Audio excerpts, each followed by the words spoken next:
Story 1. My fiancé cheated on me, and I'm pregnant. Pretty much what the title says. My fiancé and I have been together 3 years, and I love him more than anything. I know 3 years isn't that long, and I've had longer relationships, but mine with him is definitely the most serious by far, and not just because he proposed. I've never loved anyone more than him, and when I fell for him, it was a much stronger and intense connection than I've ever had for anyone in my life. I'm only 26, so I know I have time to find someone else, but I'm so incredibly heartbroken in ways I didn't even imagine I could break. This is by far the worst pain I've ever felt. I don't know how it happened. This was the healthiest relationship I've ever been in, and I was so excited to get married and have our child. He doesn't even know I'm pregnant because his birthday is next month, and I wanted to surprise him. There were none of the usual signs, like our relationship declining. For the past several months, it was like one day the switch just flipped. I noticed he was off about 2 weeks ago, after we came home from my friend's place after hanging out. He seemed distant, but I just chalked it up to him being tired. But then he continued to be a little distant. I know his boss has been on his ass lately about a work project. He's an engineer, and I thought he was just stressed about it. These past 2 weeks, we haven't been having intimacy either. But that's not out of the normal because when he's really stressed, either with family stuff or work, he isn't usually in the mood. On Friday, I went out of town to visit my sister, and I just got home today. Originally, the plan was for him to go with me, but he told me he really needed the weekend to work on his project, which I didn't find suspicious at all. He knew what day and what time I would be coming home. Yet when I got into our home, the kitchen hadn't been cleaned from what was obviously a romantic dinner. And when I got to the bedroom, the sheets were a mess, and a woman's lingerie was on the floor by the door, and his pants and their shoes were in the hallway, very obviously hastily taken off on the way to our shared bedroom, our shared bed, our shared everything in our sacred place. It just seemed so careless. He knew what I would see and didn't even bother to clean up. Did he really think I'd stay? Did he really think I just wouldn't care? He's not picking up my calls, and when I texted him, I realized he blocked me. If he was into someone else, why didn't he just say that? Why would he let me find out in the most hurtful way in the world? Even worse, I know who the girl is because she left her jewelry, and it's someone who I was insecure about when our relationship first started, but that I got over the longer we were together. I don't know what to do. I had to get out of our home, so now I'm just crying on my front lawn. I'm too mortified to call anyone close to me, and a million thoughts are running through my mind. What am I going to do with the baby? I can't even imagine trying to co-parent with him after a betrayal like this. Why did he do this? What changed? Did he get bored of me? Why wasn't I enough? Why her? Why me? What am I going to tell people? How am I ever going to trust someone again? Where am I going to live? Which of our mutual friends will choose him? Does this mean I can't be friends with his sister anymore? Just so many questions with zero explanations. I can't even put into words how soul-damaged, emotionally crushed, and absolutely wrecked I am. I'm so hurt I can't even talk about it. I can't even call my therapist, so now I'm typing it all out because I just had to tell somebody what was happening, even if it was strangers on the internet. A mini update is on my page for anyone who wants it, but I didn't want this post to get too long, so I made a separate post for the update. Date 1. Hey everyone. Thank you all so much for the kind words. Sorry I haven't responded to any comments or anything, but really, I was just so overwhelmed. I ended up calling my therapist, and currently, I'm staying with my best friend, but just for a few days until I can get a flight to where my parents live. My therapist recommended that I leave the situation off the internet, and usually I would listen to her, but I know some of you genuinely do care to hear what happens to me, so I'm going to post the final update probably tomorrow if I'm not too devastated, or the day after. After that, I will most likely delete my account. First thing first, I am keeping the baby. Where I live, I'm too far along to get an abortion. The time span to get one is really short. I'm currently 2 months, and I haven't started showing. My ex-fiancé didn't notice because the birth control I take makes me not have a period, but if I'm being completely transparent, I probably would have kept this pregnancy anyway. Second, I took pictures like all of you suggested, and I'm meeting a lawyer later this week. Third, I called his sister, and I have no idea what he told them about me, but I've never heard her with so much venom like what she had on that phone call with me. I told her what happened, and she wasn't shocked at all and said in this exact wording, "Wow, you really haven't figured out why he did this to you at all, have you?" And then, as she was telling me to never call anyone in their family again, I had to shout over her that I was pregnant in case she blocked me. I could hear the shocked silence and told her I would literally piss on a stick in front of her if she didn't believe me.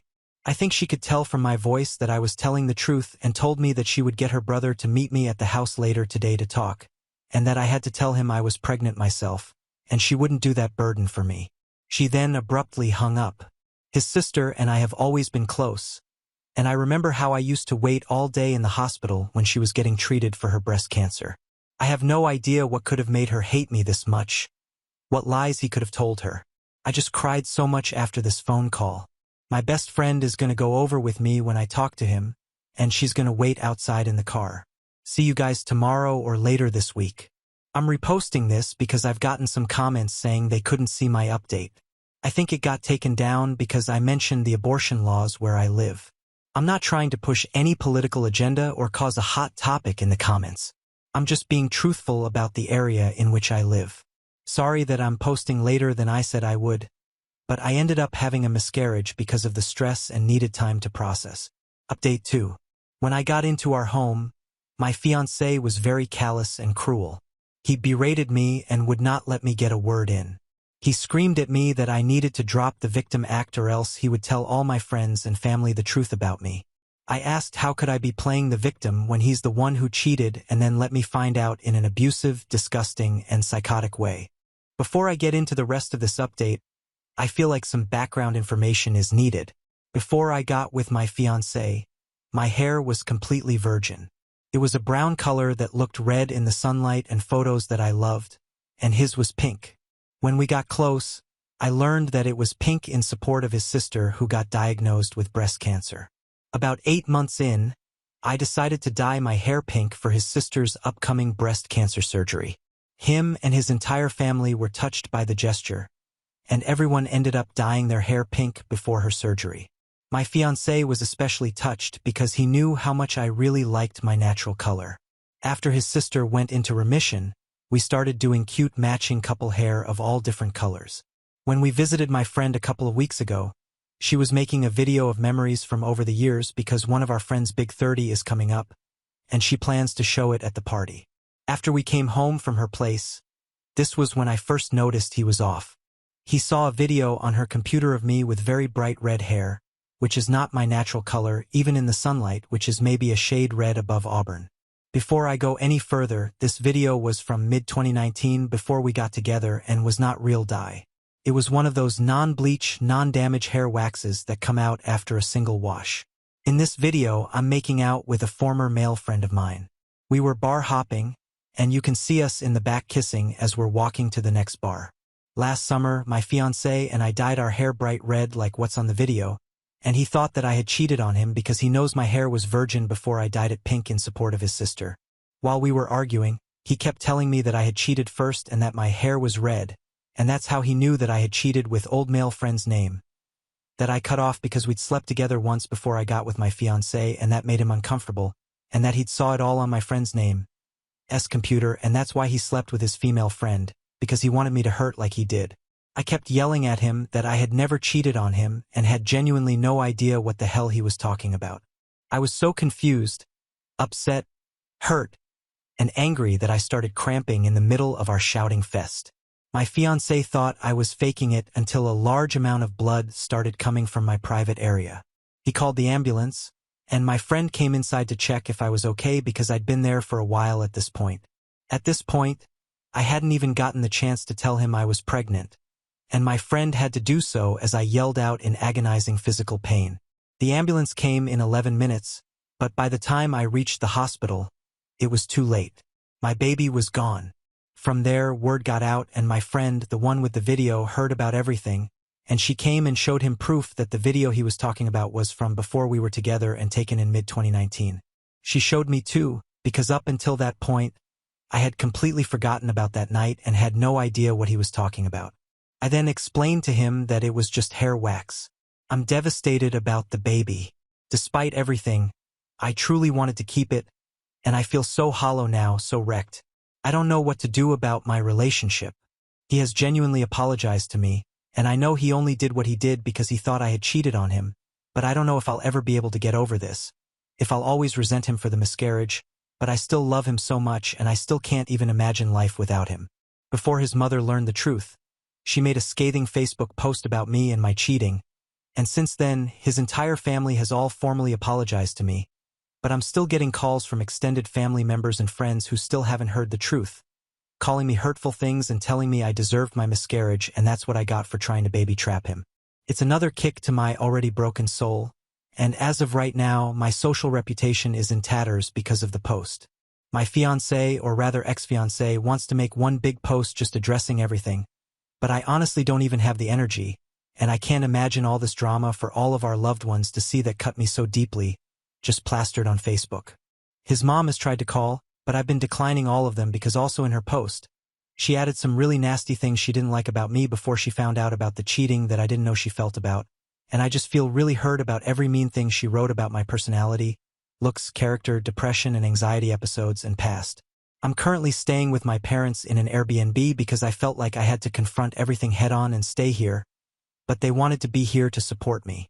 Guys, I thought I was broken before, but I'm going to be completely candid and say that I've been considering not living since the miscarriage.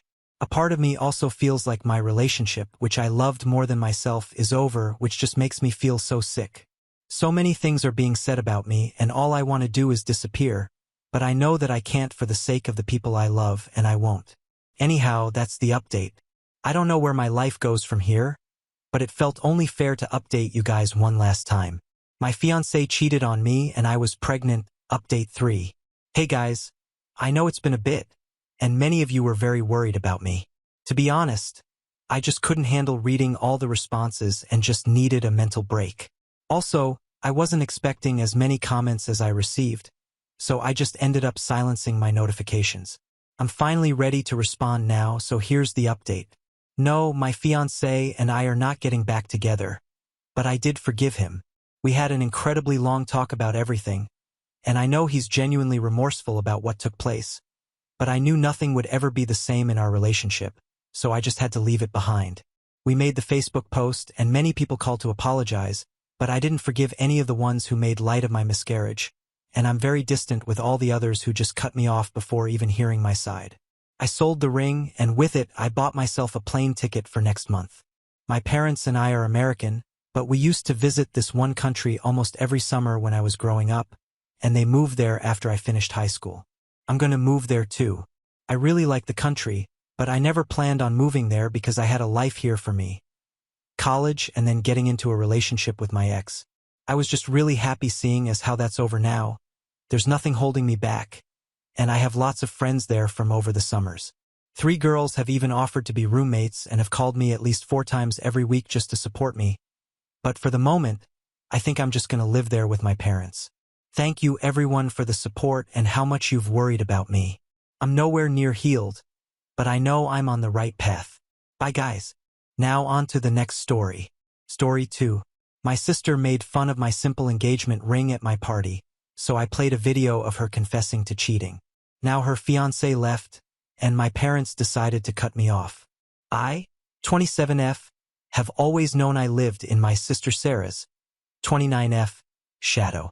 It's been like that for as long as I can remember. Growing up in suburban Massachusetts, Sarah was the perfect daughter. Straight A's, cheerleading captain, and homecoming queen. My parents, both successful attorneys, were her biggest fans. They constantly praised her accomplishments, making sure I knew that Sarah was the one going places. She went on to work in marketing in Boston, and every milestone she reached was celebrated like she had won an Olympic gold medal. I wasn't like that. I wasn't the star of the family, and I learned early on that my accomplishments, graduating from nursing school and becoming a pediatric nurse, were good, but not good enough.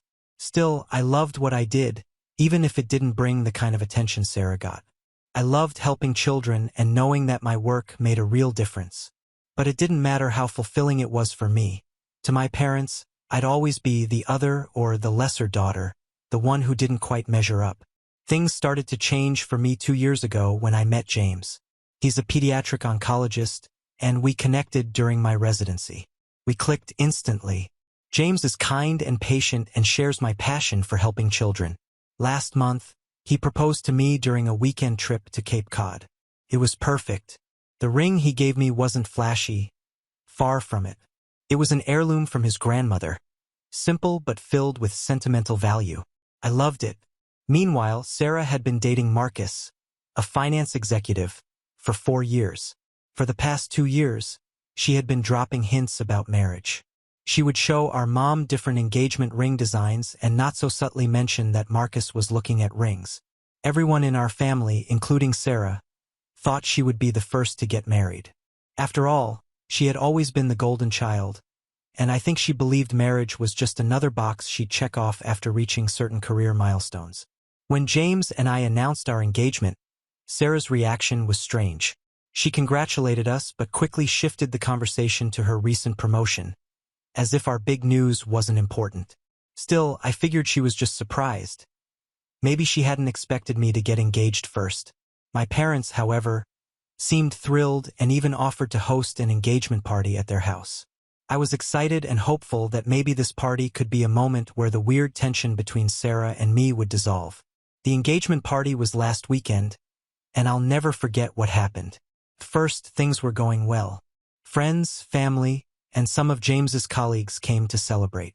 Sarah seemed like she was finally warming up to the idea of me getting married first. She made polite small talk, complimented the decorations, and even asked about our wedding plans. But as the evening went on, things changed. Sarah had been drinking a lot more than usual, and her mood shifted. She started making passive-aggressive comments, particularly about my engagement ring. At one point, in front of a group of people, she said, "Oh, I guess some people don't mind a modest ring as long as they're engaged. I mean, whatever makes you happy, right?" It was a cheap shot and it hurt, but I tried to ignore it. The ring meant the world to me because of its history, and I wasn't about to let her ruin that. Things escalated during the toasts. Sarah took the microphone to give her speech, and at first it seemed like she was just going to congratulate James and me. But then her tone changed. She started talking about how surprising it was that I was getting married first, saying it was unexpected because I had always taken my time with things. The room got quiet, and people were starting to look uncomfortable. Then she said "I guess when you're a low-value woman, you have to rush into marriage. I mean, who else would marry a doctor who spends more time with sick kids than his own fiancée?" I was humiliated. The entire room was staring at me, and I could feel James beside me, seething with anger. Marcus looked like he wanted to disappear. Sarah just stood there smirking, as if she had won some twisted competition. That's when I snapped. See, 2 months earlier, Sarah's ex-boyfriend from college had reached out to me. He had heard through mutual friends that I was getting engaged and wanted to catch up. During our conversation, he shared a video with me that completely changed how I saw my sister. In the video, Sarah, visibly drunk, admitted to cheating on him with his best friend and stealing money from their shared apartment fund to buy designer clothes. It was filmed 6 years ago, and I never planned to do anything with it. But as I stood there, feeling completely torn down by my own sister at what was supposed to be my celebration, I couldn't hold back. I connected my phone to the Bluetooth speakers and played the video. The room went silent as Sarah's voice filled the space, confessing to her infidelity and theft. You could hear a pin drop. Marcus, who had been standing off to the side, quietly walked out of the room without saying a word. Sarah, pale and in shock, burst into tears and ran out as well. My parents were stunned. The party ended shortly after that. My parents pulled me aside, furious. They accused me of humiliating Sarah and ruining her life. They demanded to know why I had done something so cruel and told me that I had crossed a line. My dad said I had embarrassed our family, and my mom insisted I apologize to Sarah immediately. When I refused, they told me they wouldn't support me or attend my wedding unless I publicly apologized to her. Since then, everything has spiraled out of control. Sarah has been posting vague, melodramatic messages on social media about betrayal and toxic family members. My inbox has been flooded with messages from relatives, some supportive, others accusing me of being vindictive and petty. It's become clear that Sarah is spinning the story to make herself the victim, and I'm being painted as the villain. My parents are fully on her side and won't speak to me until I apologize. James has been my rock throughout all of this. He understands why I did what I did, and while he supports me, he's also worried about the toll this is taking on my relationship with my family. We should be planning our wedding, but instead, I'm dealing with the fallout from this massive family rift. I feel conflicted. Part of me knows that Sarah deserves to be held accountable for her actions. She's gotten away with so much over the years because everyone enabled her behavior. But another part of me wonders if I went too far. I never wanted to destroy my relationship with my parents, but now it feels like I might have done just that. I've been trying to figure out where to go from here. James and I are still planning our wedding, though it's hard to feel excited about it with everything going on. We're supposed to be celebrating our engagement, but instead, I'm left picking up the pieces of a family that feels irreparably broken. My parents have made it clear that if I don't apologize, they won't be a part of my wedding or my life, it seems. But how can I apologize when I know Sarah's behavior is the real issue? How can I sweep everything under the rug and pretend that she hasn't hurt so many people, including me? Sarah's been silent since the party, except for the social media posts. She hasn't reached out to me directly, and I doubt she will. She's never been one to admit when she's wrong, and I'm starting to wonder if she ever will. Marcus hasn't spoken to her since the party, according to mutual friends, and I have no idea what's going to happen with their relationship. My parents, of course, are trying to spin it like I'm the one who's ruined everything. They keep saying that family is supposed to come first, but how can I put family first when they're not even willing to see my side of things? At this point, I'm not sure what the future holds. James and I are moving forward with our wedding plans, but it feels like there's this huge cloud hanging over everything. I love my parents, and it breaks my heart that they've chosen to side with Sarah, but I can't apologize for standing up for myself. I can't pretend that what she did was okay. Maybe in time they'll come around, or maybe they won't. All I know is that I have to focus on what's best for me and James now. We deserve to start our life together without this drama hanging over our heads. I just wish it didn't have to be this way. But sometimes you have to stand up for yourself, even if it means losing the people you thought would always be there for you. Update 1. Thank you all for the overwhelming support and advice. This whole mess has been spiraling out of control over the past few days, and I wanted to give an update on everything that's happened since the engagement party. Yesterday, I got a call from Marcus. I wasn't expecting it, especially after everything that went down, but I was curious about what he had to say. Marcus sounded calm but tired, like he'd been thinking a lot. He told me that Sarah's behavior at the party was a huge wake-up call for him. He'd been having doubts about their relationship for a while but hadn't felt like he had enough clarity or proof to act on them. The video was the final straw. Apparently, Sarah had been pushing him toward marriage for some time. She'd drop hints constantly, talk about wedding plans, and even pressure him to look at engagement rings. But at the same time, she wasn't exactly acting like someone ready for commitment. Marcus shared that she had been flirting with his colleagues at work events, and while it never escalated into anything serious, it made him uncomfortable. He had tried to bring it up with her, but she always brushed it off as harmless fun or accused him of being insecure. The fact that she didn't see anything wrong with it was a red flag for him, and after the party, he realized it was time to walk away. Marcus told me he had broken up with Sarah and had already moved out of their apartment. He seemed relieved, even though it was clear he was still processing everything. He admitted that he'd had a nagging feeling that things weren't right for a while, but it wasn't until the video and Sarah's public meltdown that he finally accepted the truth. He thanked me for exposing what kind of person Sarah really was, saying that it gave him the clarity to end a relationship that wasn't working. He seemed at peace with his decision, and honestly, I was glad for him. But while Marcus was moving forward, my parents were doing the opposite. My mom called later that day, and the conversation didn't go well. She told me that Sarah had been crying herself to sleep and had to take time off work because of anxiety. According to Mom, Sarah was devastated, and it was all because of me. They were furious that I had humiliated her in front of everyone. And now they expected not only a public apology, but also for me to help rebuild Sarah's reputation. Mom even suggested that I tell everyone the video was taken out of context, that Sarah hadn't really meant what she said, and that it was just a mistake from her younger years. She wanted me to downplay the whole thing as if it were just a misunderstanding. But there was no way I was going to lie to protect Sarah, not after everything she had done. It's beyond frustrating that my parents are still so focused on protecting Sarah's image, refusing to acknowledge her role in the situation. They're still treating her like the golden child who can do no wrong, while I'm expected to clean up the mess. To make matters worse, Sarah's ex from college, the one from the video, reached out to me after hearing about what happened through mutual friends. He was appalled by Sarah's attempts to cover it up. Apparently, she had contacted him, begging him to claim that the video was fake. He refused, of course, and told me he stands by what he said in the video. He even offered to talk to my parents on my behalf to set the record straight, though I doubt it would make a difference. My parents are so deep in denial that I don't think anything could change their minds right now. During all this chaos, James and I have decided to move forward with our wedding plans. We found a beautiful venue on the North Shore for next spring. It's everything I've always dreamed of. Charming, intimate, and perfect for the kind of celebration we want.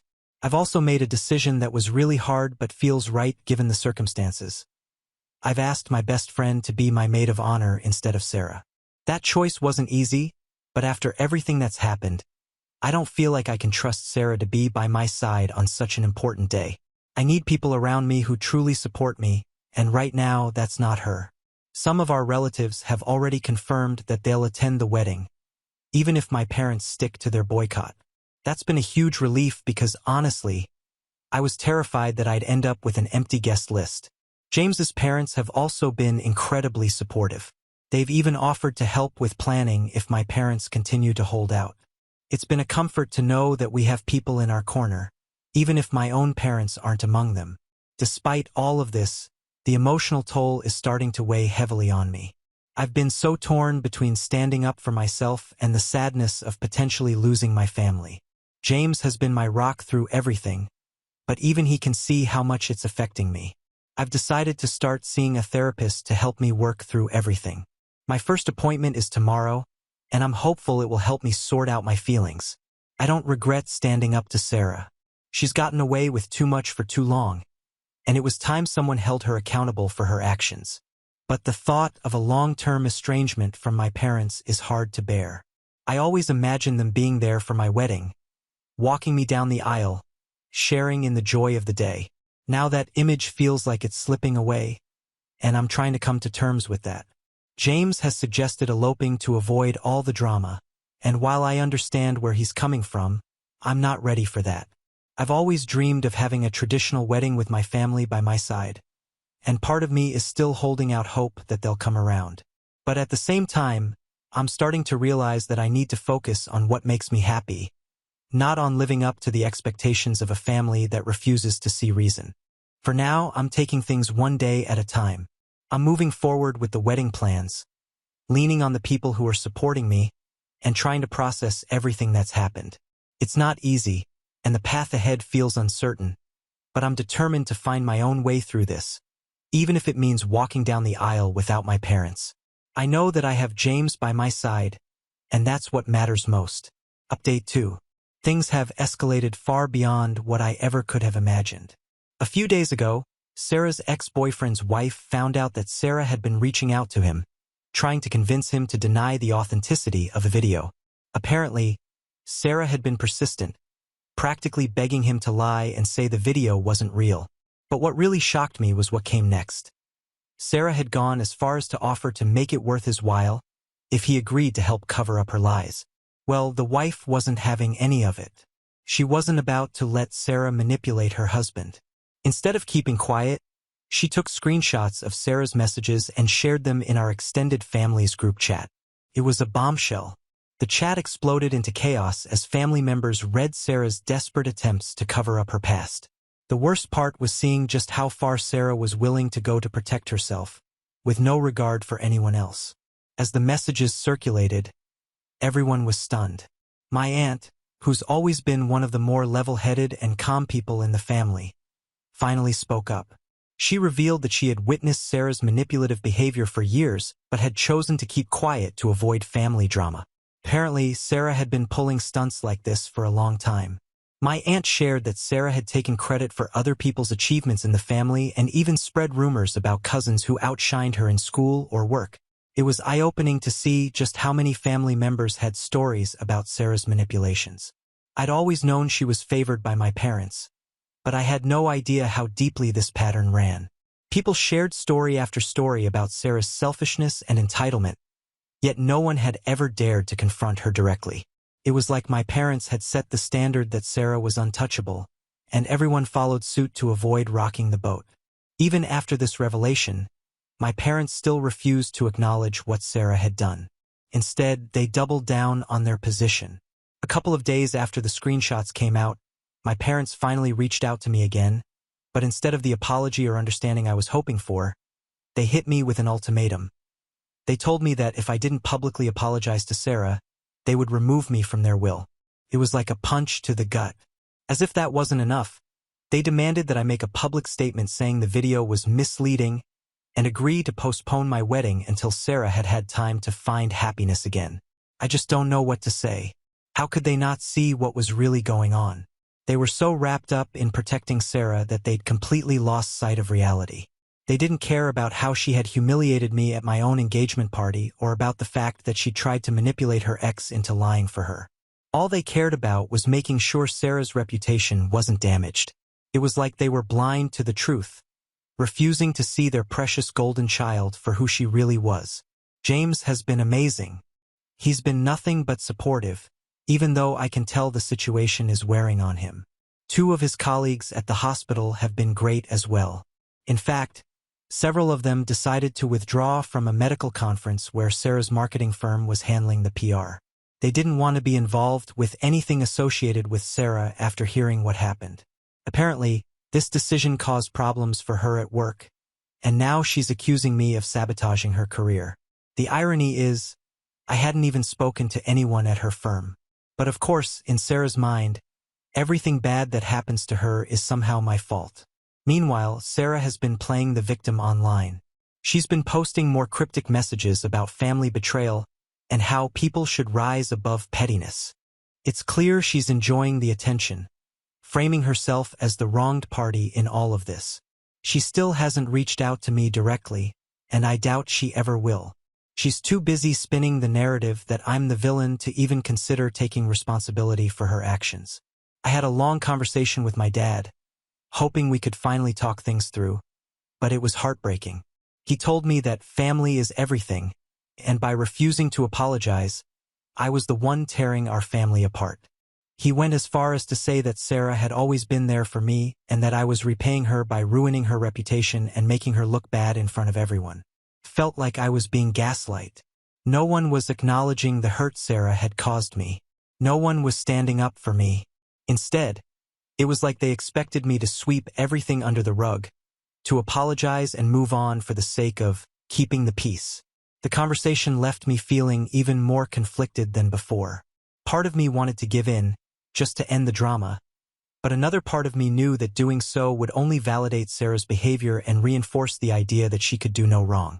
I couldn't bring myself to apologize for something that wasn't my fault, not after everything she had done. James and I should be focusing on our wedding and moving forward with our lives, but instead, we're stuck in this never-ending cycle of drama with my family. It's exhausting, and it's becoming increasingly clear to me that no matter what I do, I might never get the support from my parents that I've always wanted. The pressure to fix things with Sarah is crushing, but at this point, I'm starting to question whether it's even worth it. What's the point of trying to rebuild a relationship with someone who doesn't respect me? What's the point of trying to make peace with parents who refuse to see reason? I've spent so much of my life trying to live up to my parents' expectations, trying to be the good daughter even in Sarah's shadow. But now I'm realizing that maybe it's time to let go of that. As much as it hurts to think about losing my parents, I can't keep sacrificing my own happiness to keep the peace. For now, I'm trying to take things day by day. I'm continuing to see my therapist to work through everything. I'm still holding out hope that my parents will come around, but I'm also preparing myself for the possibility that they won't. And if that's the case, I'll have to make peace with it and move on. At the end of the day, I deserve to be happy, even if it means leaving some people behind. Update 3. It's been a few more days, and I've made a decision. After countless conversations with James and some deep soul-searching, I've realized I cannot apologize to Sarah. I've spent so much time weighing the consequences, but in the end, apologizing would mean going against everything I believe in. It would be condoning her behavior, and I can't do that anymore. I've been part of this dysfunctional cycle for too long, and it's time to break free. My parents have made it crystal clear that they won't attend the wedding unless I publicly apologize to Sarah. Part of me was still hoping they would come around, that they would see reason and realize how unfair and hurtful their demands are. But as much as it breaks my heart, I've decided to move forward without them. I can't keep sacrificing my own happiness and well-being to maintain a fragile peace that was never truly there in the first place. James and I have restructured our wedding plans to reflect this new reality. Originally, I had envisioned a large, traditional wedding, the kind where all of my family would gather together, celebrating our love in a grand way. But given everything that's happened, we've decided to scale back. Instead of a big event, we're opting for a smaller, more intimate ceremony. It will be just close friends and James's family, who have been nothing but supportive throughout this entire ordeal. I won't lie, it's not what I originally wanted. I grew up imagining my wedding as a day where both my parents would walk me down the aisle, surrounded by loved ones from both sides of the family. Letting go of that dream hasn't been easy, but I've realized that continuing to chase after their approval when they've made their priorities so painfully clear is futile. They've chosen to stand by Sarah, to protect and enable her behavior at my expense, and I'm done trying to earn their support. As for Sarah, I'm done trying to fix things with her. This whole situation has made me see her in a new light, and I've finally accepted who she really is. For years, I let her manipulations drag me down. I excused her behavior because that's what everyone in the family did. It was always just Sarah being Sarah. But I can't keep living like that. I deserve better than to be caught up in her endless drama, and I've realized that the only way to truly move on is to let go of her completely. The decision to cut ties with Sarah and my parents hasn't been easy, and the pain of that loss is still raw. But something unexpected happened that gave me a little bit of peace. A few days ago, my grandmother, my dad's mom, reached out to me. She invited me over for tea, and we had a long, heartfelt conversation. My grandmother has always been a quiet presence in the family, watching everything unfold from the sidelines. She's never been one to get involved in the family drama, but this time she decided to step in. During our conversation, she told me that she supported me. Hearing those words felt like a lifeline in the middle of all this chaos. She admitted that while she couldn't change my parents' minds or their decision to stand by Sarah, she wanted me to know that she understood where I was coming from. She told me she was proud of me for standing up for myself, for refusing to apologize when I had done nothing wrong. Having someone in my family validate my feelings after weeks of feeling like I was screaming into the void was overwhelming in the best possible way. The visit with my grandmother gave me some clarity. It reminded me that not everyone in my family is blind to Sarah's behavior or dismissive of my feelings. Knowing that at least one person in my family understands and supports me means more than I can put into words. It doesn't fix everything, but it helps me feel less alone in this battle. The last few weeks have been some of the hardest of my life, but I'm starting to learn that sometimes the only way to truly move forward is to let go. Letting go of the idea that my parents will ever change and that Sarah will ever take responsibility for her actions. And most importantly, letting go of the need for my family's approval to feel whole. James and I are excited about this next chapter of our lives. The wedding, even though smaller and different from what I once dreamed, will still be a celebration of our love and commitment to each other. It's not the fairy tale ending I once hoped for, but in many ways, it feels like the beginning of something much stronger. I've also made the decision to continue therapy. I have realized that I have some issues of my own, and I could really use some professional help. This journey isn't over, and I know that I will have to face my parents and Sarah again. But for the first time in a long time, I feel like I'm on the right path. Thank you all for your support and advice throughout this ordeal. It's meant the world to me. I'm ready to move forward, focusing on my happiness, my relationship with James, and the future we're building together. Now on to the next story. Story 3. I found out at my 18th birthday party that my parents used up all of my $200,000 trust fund to feed my disabled sister's shopping obsession, then decided to kick me out. To give you some context, my sister Corey has Down syndrome. She is 4 years older than I am, and from as far back as I can remember, I was aware that my sister was different from me in many ways. Even as a young child, I noticed that Corey would often react intensely to every situation. If things didn't go her way, even in small ways, she would scream and cry in a way that most kids didn't. It was like she couldn't handle the frustration of things not lining up with her expectations. Growing up, Corey didn't have any friends. She had trouble picking up on social cues and often came across as blunt or even abrasive. While she wasn't intentionally being rude, her straightforwardness could be off-putting to other kids who didn't understand her condition. As a result, many children chose to keep their distance, which left her feeling isolated. Because of this, my parents made a point of involving me in her social life, often telling me I needed to take her along when I spent time with my friends. I understood that they wanted her to feel included and have someone to interact with, and at first I didn't mind bringing my older sister along. I thought it would be nice for her to have some company and maybe even to make a friend or two through my own social circles. However, spending time with Corey around my friends wasn't easy. Her social skills were limited, and she struggled to fit into group settings. Often, she would act out in unexpected ways. Sometimes she would push other kids or even hit them, especially if they had something she wanted. As a result, as time went on, my friends became less interested in hanging out with me if it meant Corey would be there too.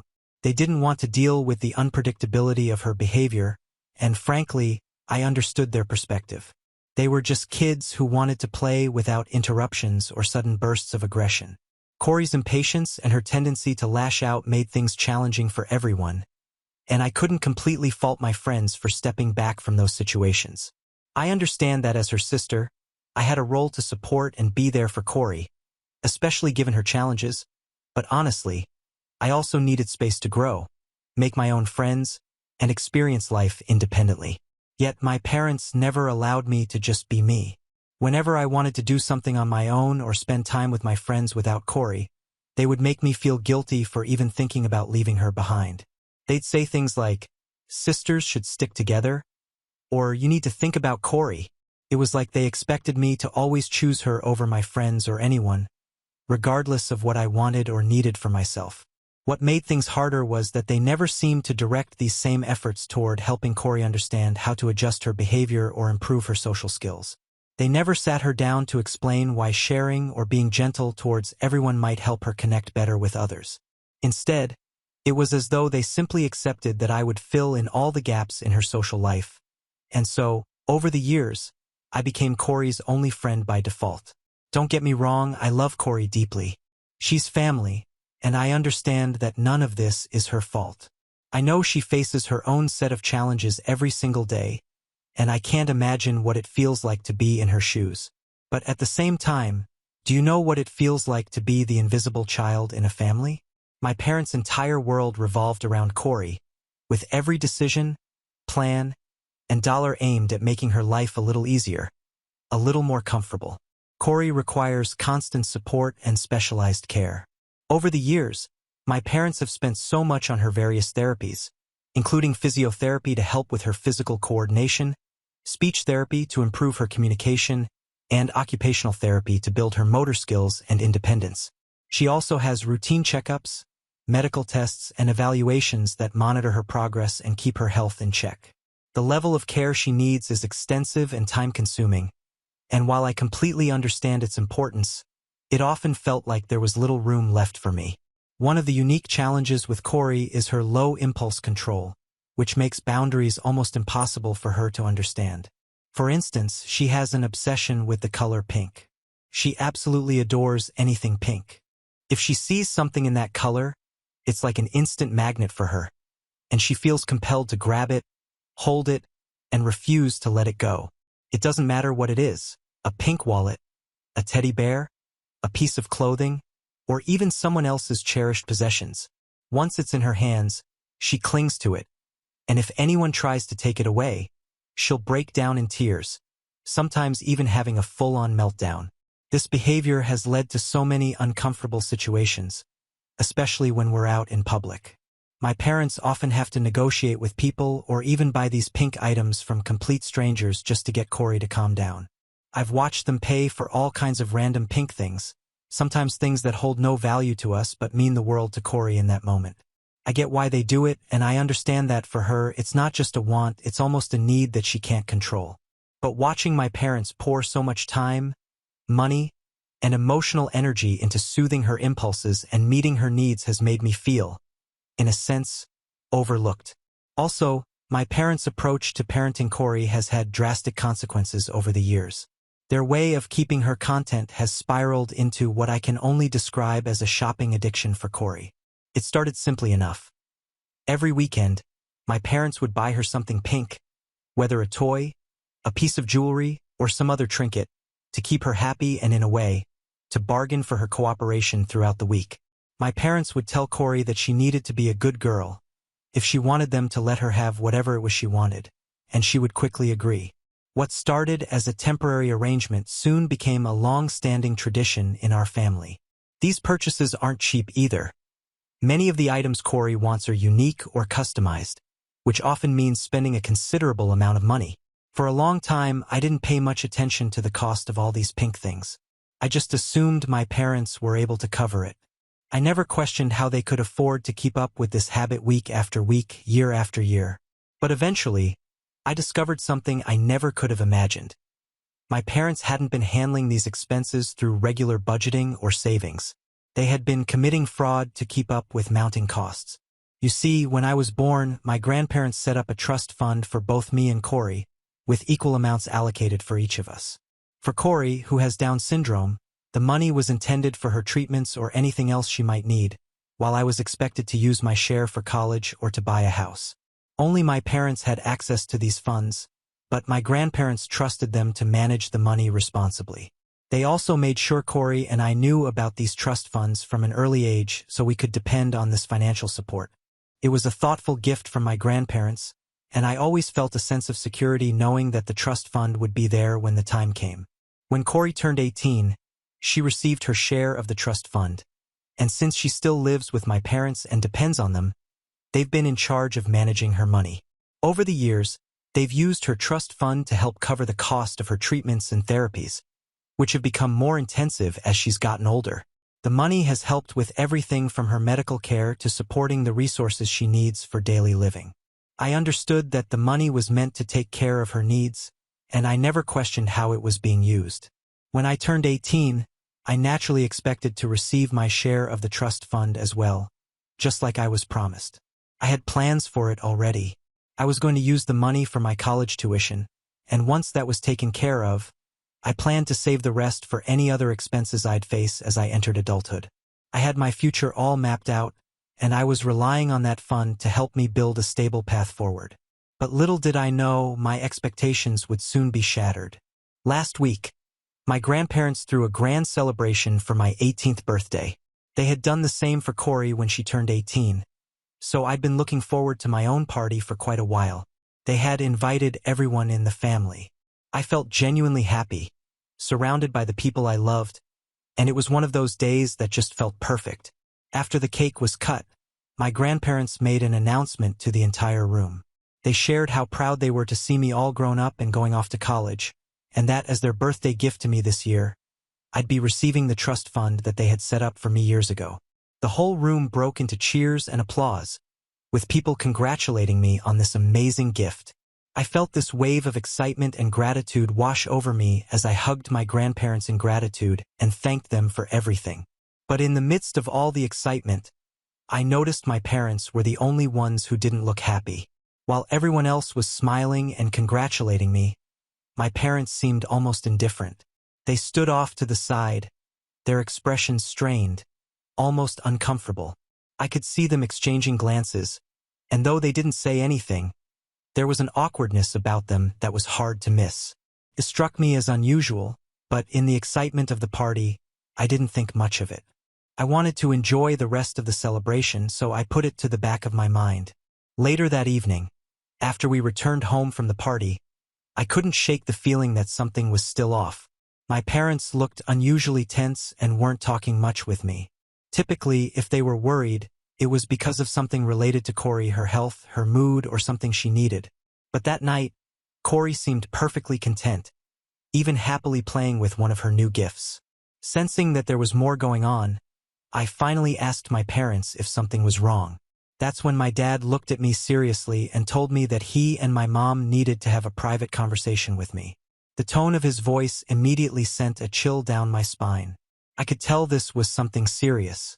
We sat down together in the living room, and they exchanged worried glances before my dad began to speak. He explained, almost hesitantly, that they weren't going to be able to give me my trust fund as my grandparents had intended. At first, I didn't fully grasp it, so I asked him to explain further.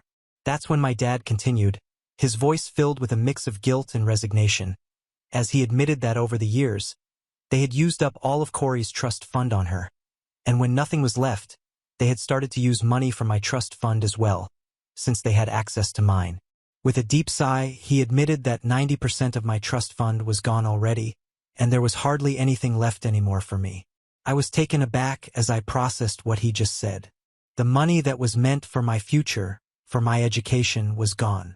He went on to explain that most of it had been spent on my sister's shopping addiction and the various treatments she required. As his words settled in, a numbness crept over me. My mind raced, trying to understand how this had happened without me ever knowing. They had used my trust fund without telling me to support Corey's expenses and habits. I asked them why they would even do something like this to me. This is when my parents began explaining themselves, their voices filled with defensiveness. They told me that taking care of Corey has been financially draining, but that they had no choice but to do it for her. Her needs always come first. My dad spoke about the endless expenses, the therapies, treatments, and of course the countless gifts she needed every week to keep her calm. I argued that they could have stopped buying her all those things when they realized that it was financially draining. However, they emphasized that for Corey, these items they bought for her weren't just luxuries. They were things that helped her cope, things that made her world a little easier to navigate, and that, they said, had been worth every penny, so they couldn't just refuse her. At that moment, I felt a surge of anger well up inside me. I asked them how they could possibly justify spending almost everything I had for my future without so much as a conversation with me. Did I not matter to them? My dad tried to calm me down, saying that I needed to understand what they had been going through. He talked about the pressure they'd felt, the sacrifices they'd had to make as Corey's caregivers, and how exhausting it was to meet her needs week after week. My mom nodded, adding that Corey's condition required constant support, and sometimes that meant spending money in ways that might not seem fair to me, but were necessary for her and her needs. Both of them felt that since I didn't have any of Corey's conditions, I had an advantage over her anyway, so I should not act so greedy about the money.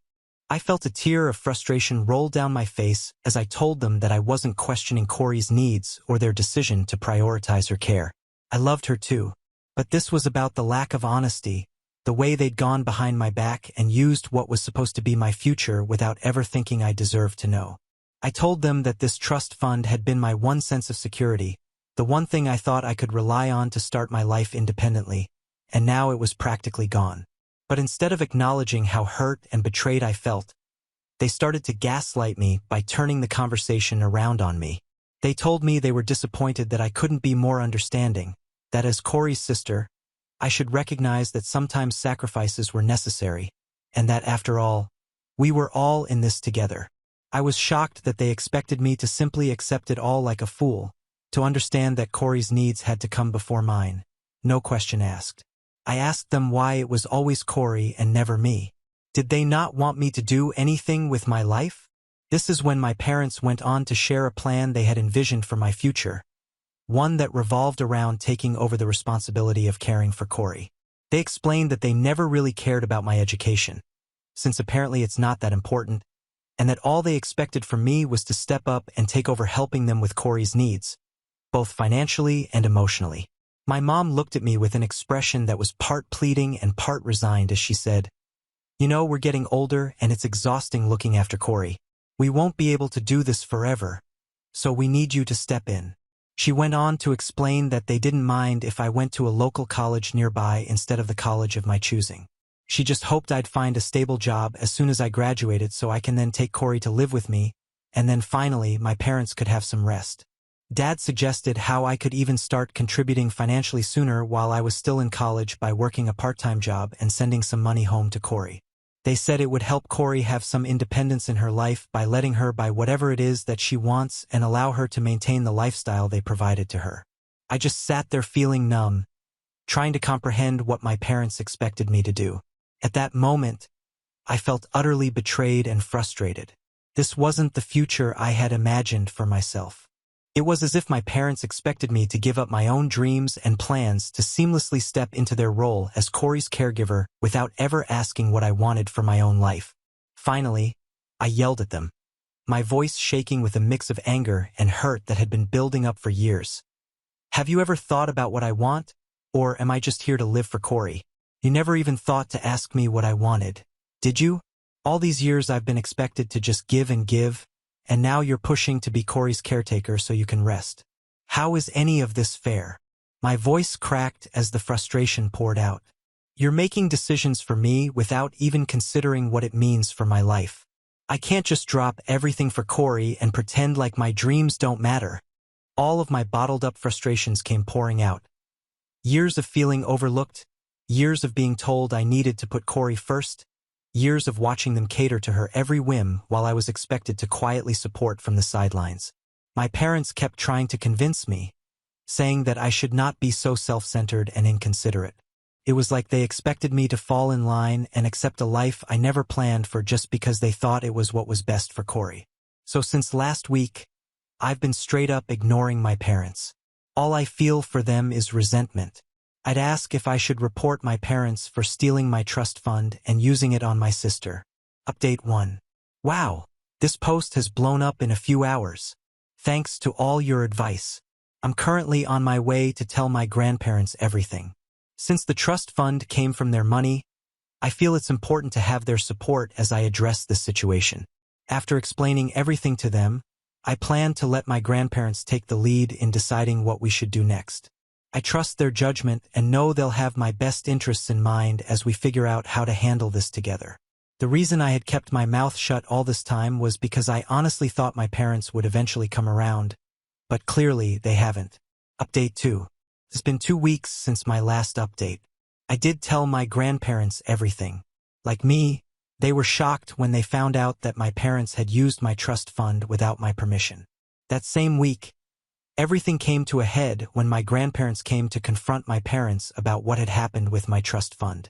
My grandparents had worked hard to set up that fund for both me and Corey, and they had been deeply invested in ensuring we would have the financial support we needed for our futures.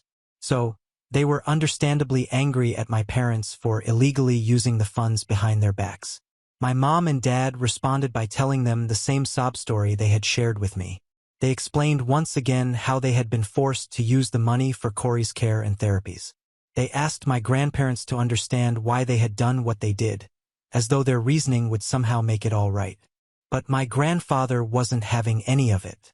He yelled at them, his voice full of frustration and disbelief. He told them in no uncertain terms that they were responsible for paying the full amount of the trust fund, regardless of the circumstances or the reasons they had for using it. It was clear that he felt betrayed by my parents' actions, and his anger was palpable. For a moment, I thought maybe they'd finally take responsibility and make things right. Then my mother, looking panicked, turned to my grandparents and started pleading with them. She explained how taking care of Corey wasn't easy and how her needs were immense and constant. She admitted that Corey's trust fund simply wasn't enough to cover the mounting costs of her treatments and the ongoing expenses. She justified that using money from my trust fund helped them take care of Corey. And then, in an almost cruel turn of events, my parents turned on me. They scolded me for revealing everything to my grandparents. They were furious that I had exposed their actions and made them face the consequences. My dad, in particular, was livid and told me with a sharp edge to his voice that I should consider myself lucky because I was born normal unlike Corey, and that I should not resent my sister so much. It was as if my entire life, my struggles, my own needs didn't matter at all. All that mattered was Corey, and I was being punished for not falling in line with the role they had chosen for me. Without thinking, I just looked them dead in the eye and told them straight up that if they didn't pay me back the money I was owed, I would sue them and make sure they went to jail for what they had done. I reminded them that what they had done was illegal, and there was no way they could justify their actions in court. The trust fund was meant for me and me alone, and they couldn't prove otherwise. My voice was calm, but the words were clear and firm. I could see the color drain from my parents' faces as they processed what I had said. It was the first time I had truly stood up for myself, and I could see the shock in their eyes. They weren't used to me being so direct, so resolute. Meanwhile, my grandparents thankfully nodded in agreement. They were supporting me as they knew that I was right. Seeing their support, I continued, now speaking with more conviction. I told my parents that it didn't matter what they had spent on Corey or how much they had done for her. Corey was their child, and it wasn't my responsibility to sacrifice my future for her. I loved Corey, of course, and I would always be there for her. But I wasn't going to give up my own life, my education, and my dreams just to make sure she felt cared for. I made it clear that I was tired of constantly coming second to her, tired of being pushed to the side while her needs always took priority. I ended by saying that I was done with them. I was done being treated like the invisible child, the one who was expected to quietly accept whatever scraps were left for her. For the first time in my life, I finally stood up for myself, and I knew it was something I couldn't take back. My parents had pushed me to this breaking point, and I wasn't going to let them continue to control my life in the future. My dad immediately argued, his voice full of disbelief and anger, that I couldn't threaten them with jail. He said that as their child, I should have some kind of family loyalty and that I should be always willing to support them, especially after everything they have done for me over the years. His words were meant to make me feel guilty, to remind me of my duty to them. My mom, trying to soften the situation, even chimed in, suggesting that since there was still 10% of my trust fund left, I could just take that and keep my mouth shut. It felt like they were treating me like I was some kind of charity case, as if the remaining crumbs of my trust fund were all I deserved and I should just forget everything else. But my grandfather wasn't backing down. He stepped in firmly, and his voice was resolute as he told my parents that if they didn't agree to pay me back the entire amount, he would hire the best lawyer in town so I could sue them. The threat of legal action seemed to have a profound impact on my parents. They finally fell silent, realizing that my grandfather meant business. After a tense back and forth, they reluctantly agreed that what they had done was wrong. Still, they asked my grandparents for some time to think things over. However, the fallout didn't just end there. My dad was livid with me for exposing them to my grandparents and for threatening him and Mom with jail time. In his anger, he told me that he never wanted to see my face again. He asked me to move out of his house, telling me how he was done supporting a selfish person, like me who could backstab their own family this way. Hearing this, my grandparents immediately offered for me to move in with them. They told me I always have a place with them and that they would support me in whatever way they could as I figured out my next steps. So, without a second thought, I packed up my clothes, gathered my important documents, and moved out of my parents' place. Currently, I am living with my grandparents. I hate how my parents just kicked me out, but I'm also glad to be away from them. I miss Corey a lot. I know I have ruined my relationship with my family forever after what I did, but I don't regret standing up for myself. Update 3. It's been a month since my last update.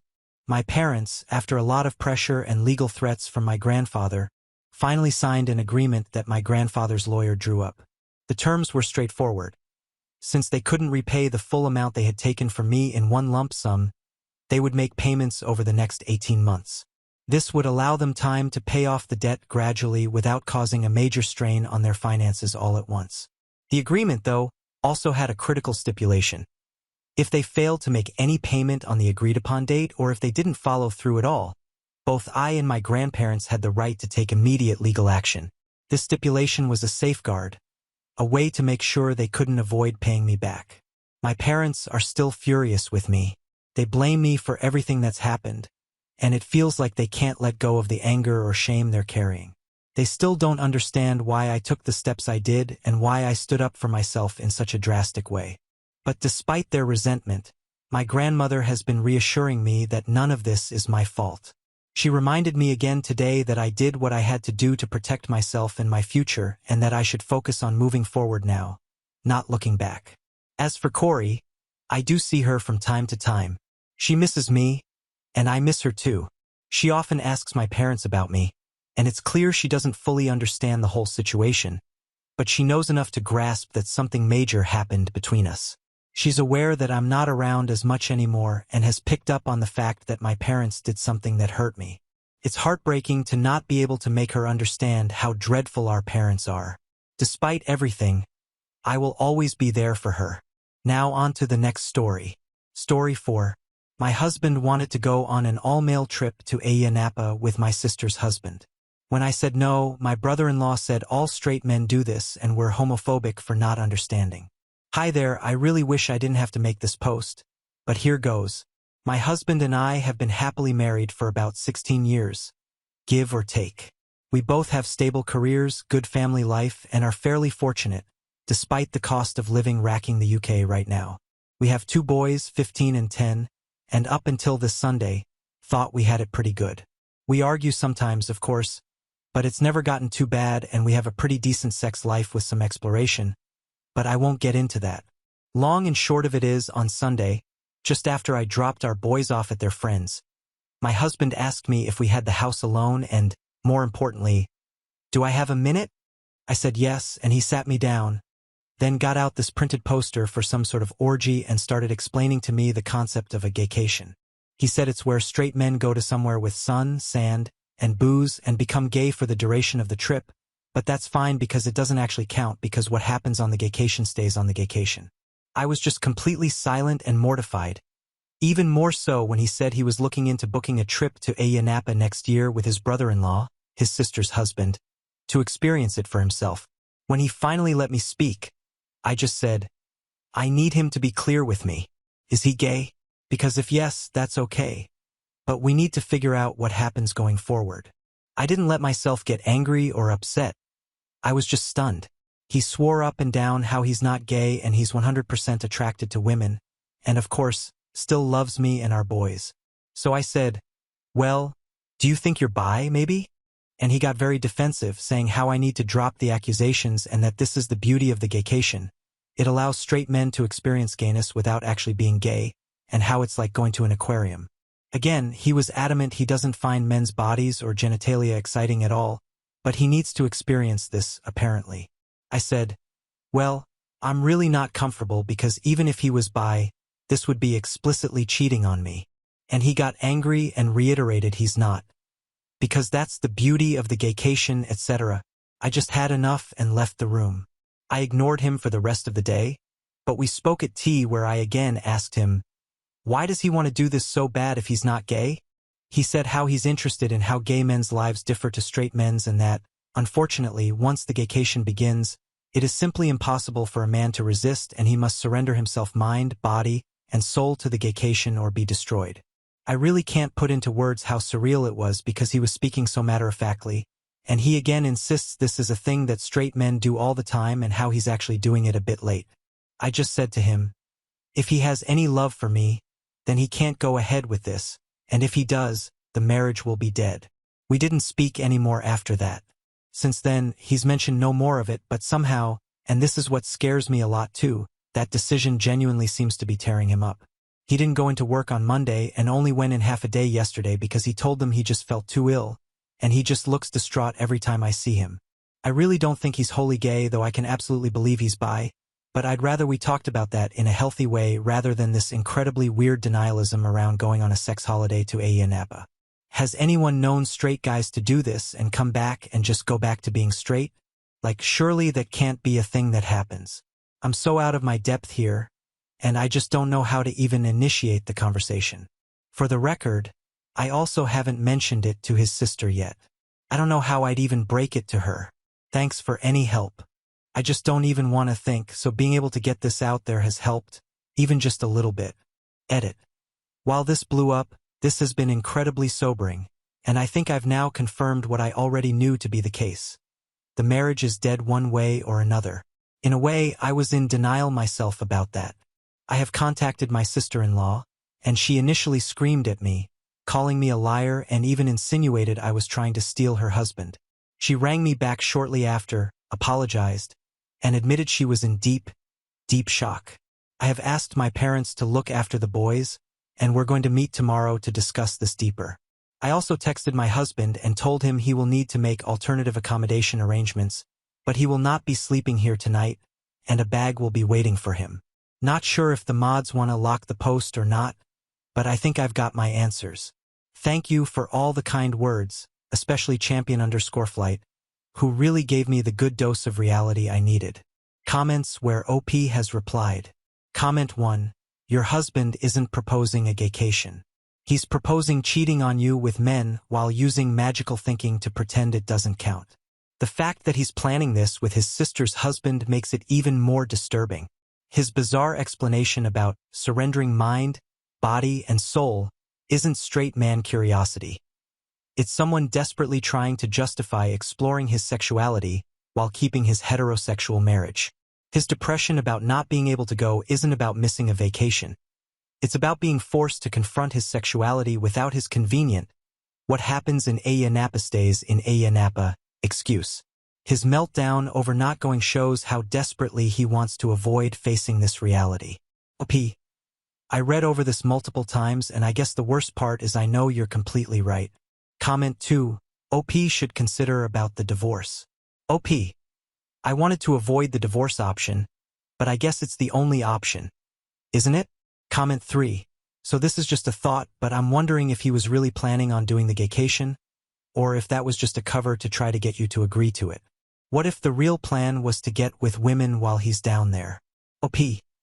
That I hadn't really thought of that, to be honest, and now the thought terrifies me. From the way he was talking about men, the fact he had a poster for a gay orgy, I mean it's one hell of a bluff, surely? Comment 4. Tell him you are going to have a straight gaycation while he's gone and you are going to surrender mind, body, and soul to other men. Honest to God, if my husband proposed this to me, I'd use his time away to pack up, move out, and have divorce papers waiting for him. Update. November 28, 2024. So, when I last posted, I'd contacted my husband to tell him he wouldn't be staying at home tonight and a bag would be waiting for him. As you can imagine, we argued quite badly. I won't go into the specific details, but now I'm 100% on board with the fact that, at a minimum, he's bi. He might even be gay altogether. We've had arguments in the past, but I've genuinely never seen him have such a childish tantrum before, screaming about how I just don't understand the gaycation. Absolutely despise that phrase now, and insinuating I'm actually homophobic because I refuse to allow him to participate in this cultural exchange with the gay community. A lot of you said to ask him if it would be acceptable if the roles were in reverse, and I did say, would it be acceptable if I went and slept with other guys during that week?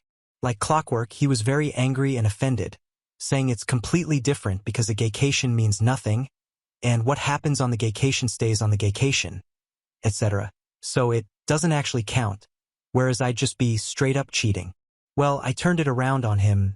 No, but you see, what happens in Manchester stays in Manchester. It doesn't mean anything. It doesn't count. It's like bird watching. And I think it got through to him. He went all quiet and then started crying, admitting the thought of me sleeping with another man is destroying his heart. But relationships need sacrifices. So he agreed, while in tears, that when he goes on the gaycation, I'll get 1 week in Manchester to do whatever I want. He doesn't want me to, but that's fair in a twisted way, he supposed. I told him to get out of my house. Thankfully, he left without a fight. I know it's incredibly petty, but I also drained the joint bank account, legal in the UK, so he couldn't try to use it against me. About an hour later, I got rung up by his mom, my mother-in-law, who just screamed and screamed at me about being a cheating beach, how I was horrible, what about the kids, etc. When I finally got my composure back, I just said, ask your son about the gaycation. Obviously, at first she got angry, but I said, no, just ask him about the gaycation. He'll explain. But she called me an effing joke and hung up. Later on, getting into the evening, I got another phone call from her in floods of tears. She was very apologetic, and I told her she doesn't need to be the one to apologize. She was so upset she put Phil on the phone, who, while he sounded calm, I could just sort of tell he was on the warpath again. very apologetic, and said he overheard that phrase, asked my husband, and husband initially said, "No, it's nothing," before explaining how it's a modern thing men do, etc., and gave them the same spiel about how what happens on the gaycation, men cannot resist the gaycation, how a man must surrender to the gaycation, etc. Phil just said they told him to leave or they'd call the police. Don't care where he goes, but he wasn't staying there. Husband tried to call me while I was on the phone, but I just ignored it. And Phil just said he was so sorry for me and they have my corner in this. So that's one thing. Told them to be there for their daughter because it sounds like brother-in-law is involved. Husband didn't tell them that, and Phil just said he had to go because he was so angry. Got a text from my husband after the phone call, which was all weirdly rambly, saying about how I'd abused the gaycation to destroy his marriage and destroy his life, and again insinuated I and his parents were homophobic for doing such a thing. Told him we'll talk when he grows up and blocked his number.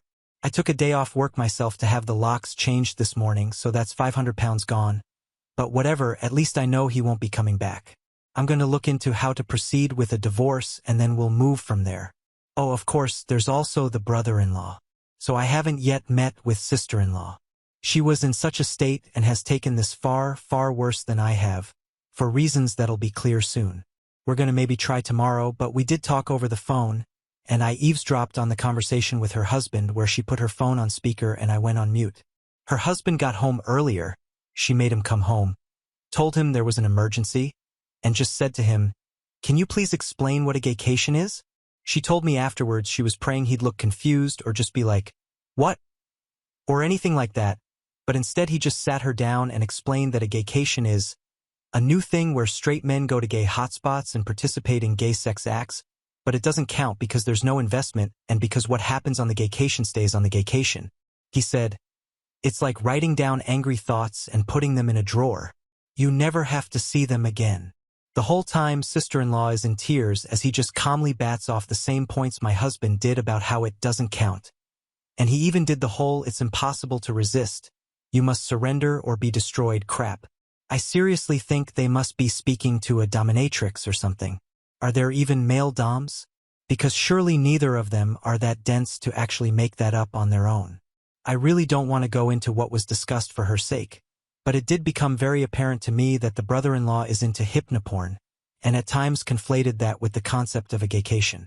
There was this utterly surreal moment where sister-in-law is just trying to wrap her head around this while also in floods of tears, and he explains so genuinely, so matter-of-factly, that for most men the gaycation is either a one-time or annual thing, but some men go on the gaycation for years and others simply never return because they use it, hypnosis and mind control, to be totally feminized into a state of permanent pseudo-gayness.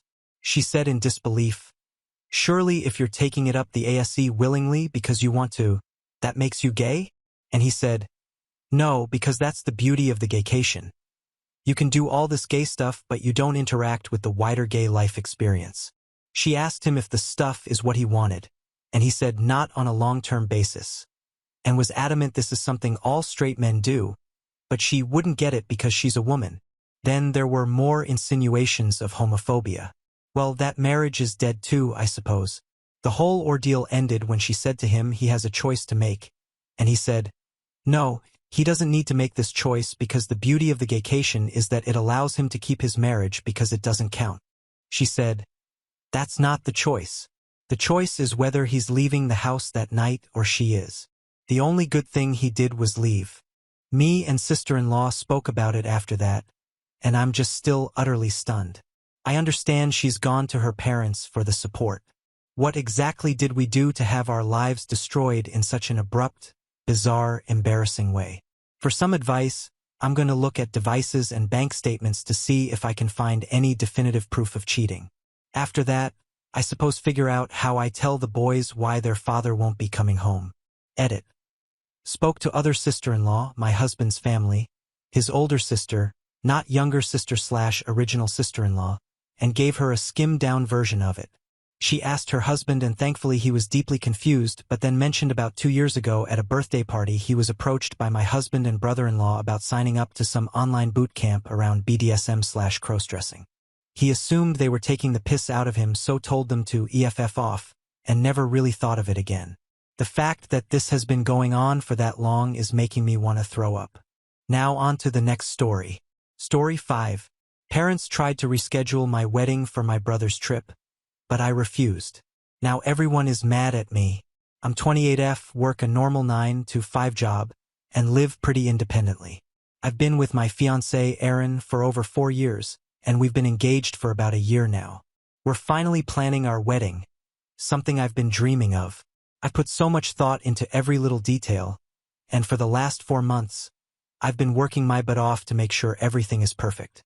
We've sent out the invitations, set the date, and all our loved ones are supposed to be there. Well, that was the plan anyway. My parents, Brandon and Daisy, are an interesting duo.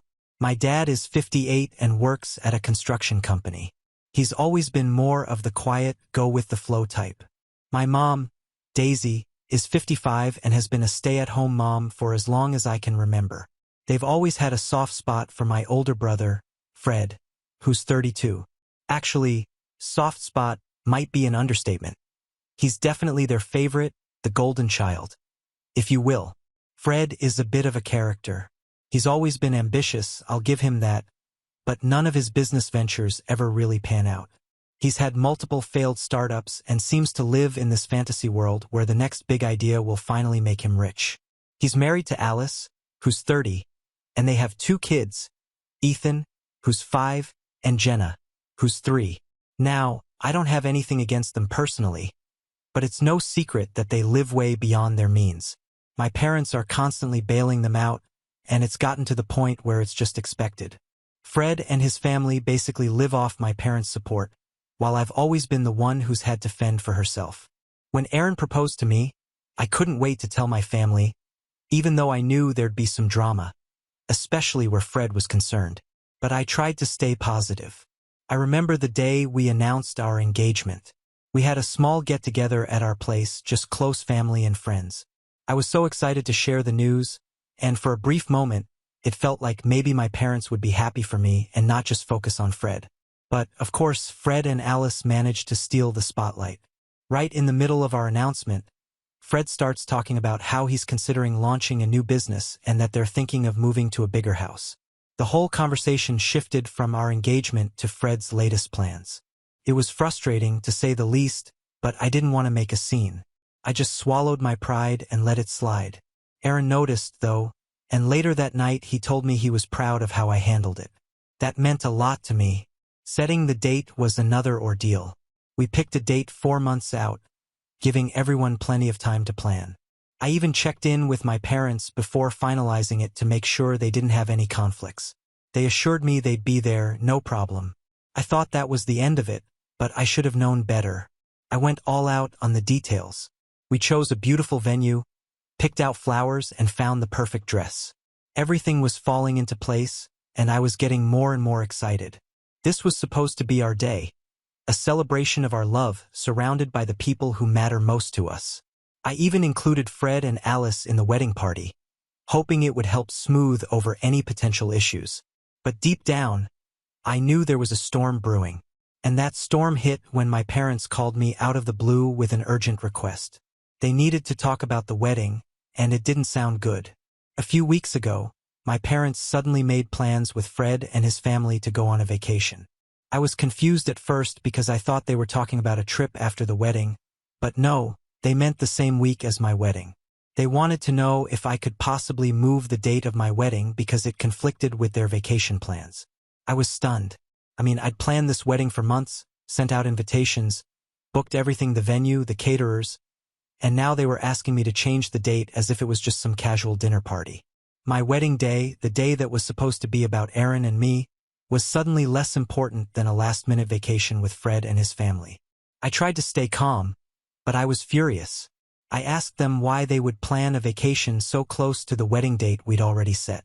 My mom's response: "Well, you know how busy Fred's schedule is, and this was the only time they could all go together."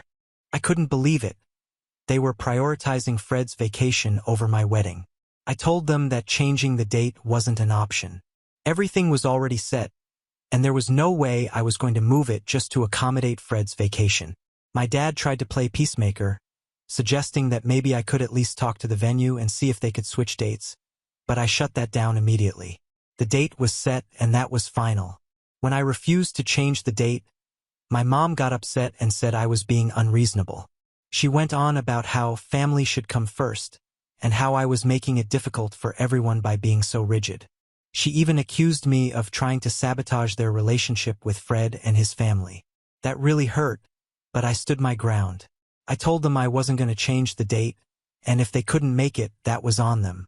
They were silent for a moment, and then my mom said they'd have to think about it.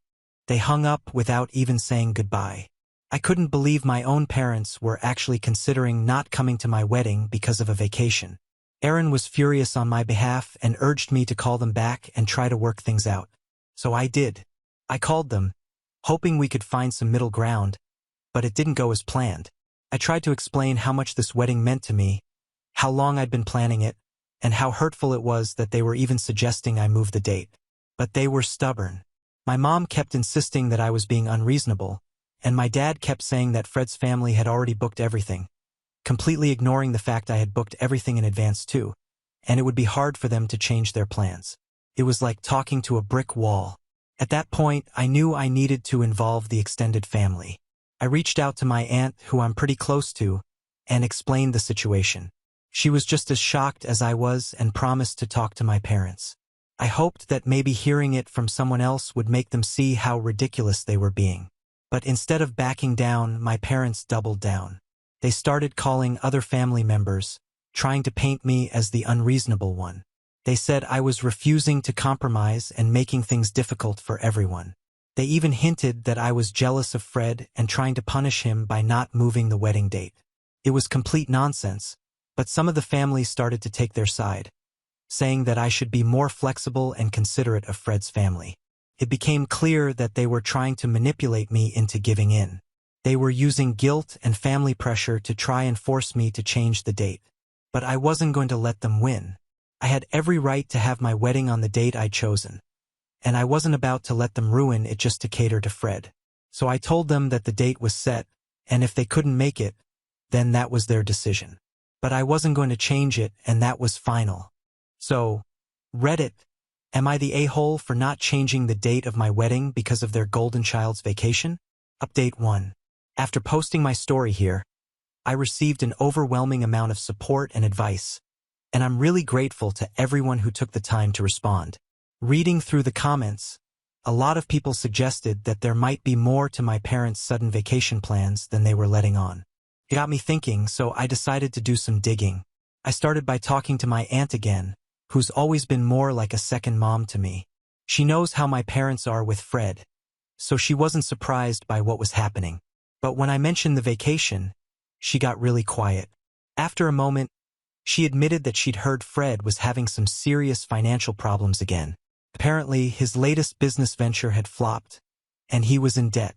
My parents had been helping him out again, but it wasn't enough. Fred was desperate and looking for a way to keep his head above water. It turns out the vacation was actually a cover story. My parents were planning to take Fred and his family to Europe, but not for a leisurely getaway. They were going to meet with some potential investors Fred had found overseas. The whole trip was a last-ditch effort to get someone to invest in Fred's business before he lost everything. They were banking on this trip to save Fred's financial situation, and that's why they were so insistent on going. I was furious when I found out. It wasn't just about the vacation. It was about my parents once again prioritizing Fred over everything else, including my wedding.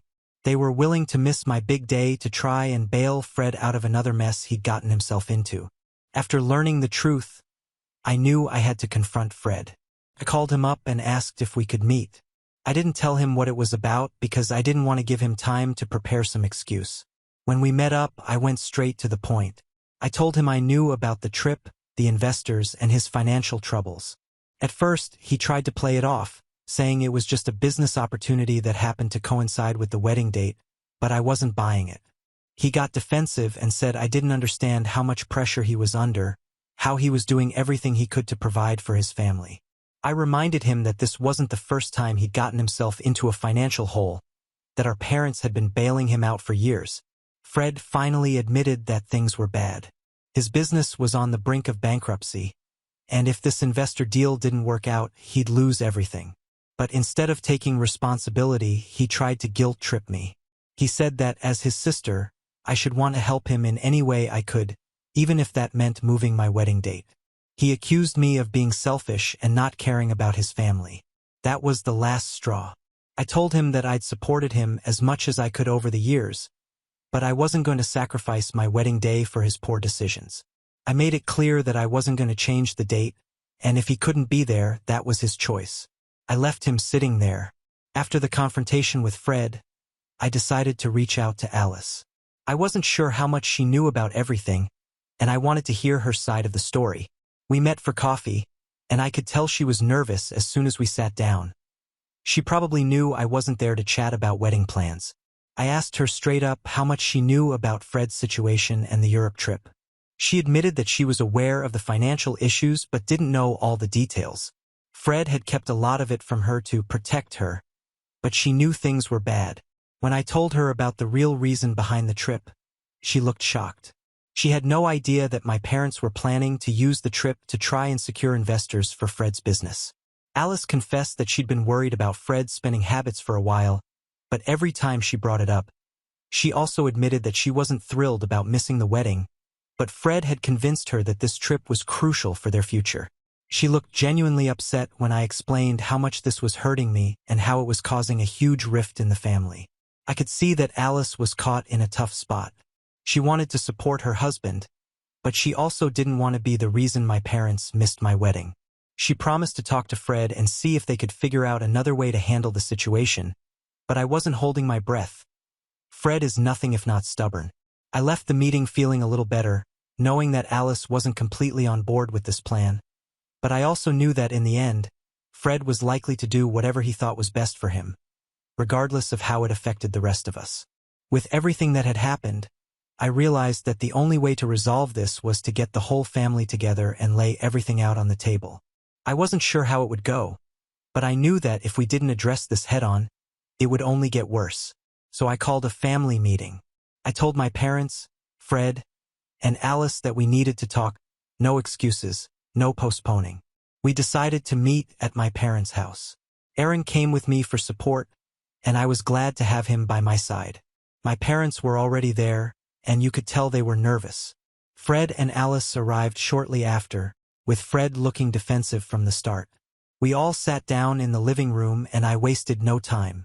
I started by telling them that I knew about Fred's financial troubles and the real reason behind the Europe trip. My parents looked shocked. Fred, on the other hand, tried to act like it wasn't a big deal, but I wasn't having it. I didn't hold back. I laid everything out. The years of favoritism, the endless bailouts, and how this was just the latest example of them prioritizing Fred over me. I told them that I understood they wanted to help Fred, but there had to be a line, and this was it. I explained how much this wedding meant to me, how much work I'd put into planning it, and how devastated I was that they were willing to throw it all away for a trip. Then I pulled out the evidence I'd gathered. I had copies of emails and messages between Fred and my parents discussing the trip, the investors, and how they needed to keep it quiet. I just remembered a few passwords, that's all. I even had a copy of the itinerary showing that the trip was scheduled during my wedding week. My parents looked like they wanted to crawl under the couch, and Fred was furious that I'd gone behind his back to get this information. I didn't care. I wasn't going to let them continue to manipulate me or make me feel guilty for wanting to have my wedding as planned. I also revealed that Alice wasn't fully on board with the trip, which seemed to catch Fred off guard. He turned to her, but she just looked away, confirming what I'd said. Fred started yelling, accusing me of trying to ruin his life and saying that I was just jealous because he was the successful one in the family. My mom started crying, saying that she just wanted to help both of her children and didn't want to have to choose between us. My dad was silent, which honestly made me even angrier. He'd always been the one to stay out of the drama, but this time, I needed him to take a stand.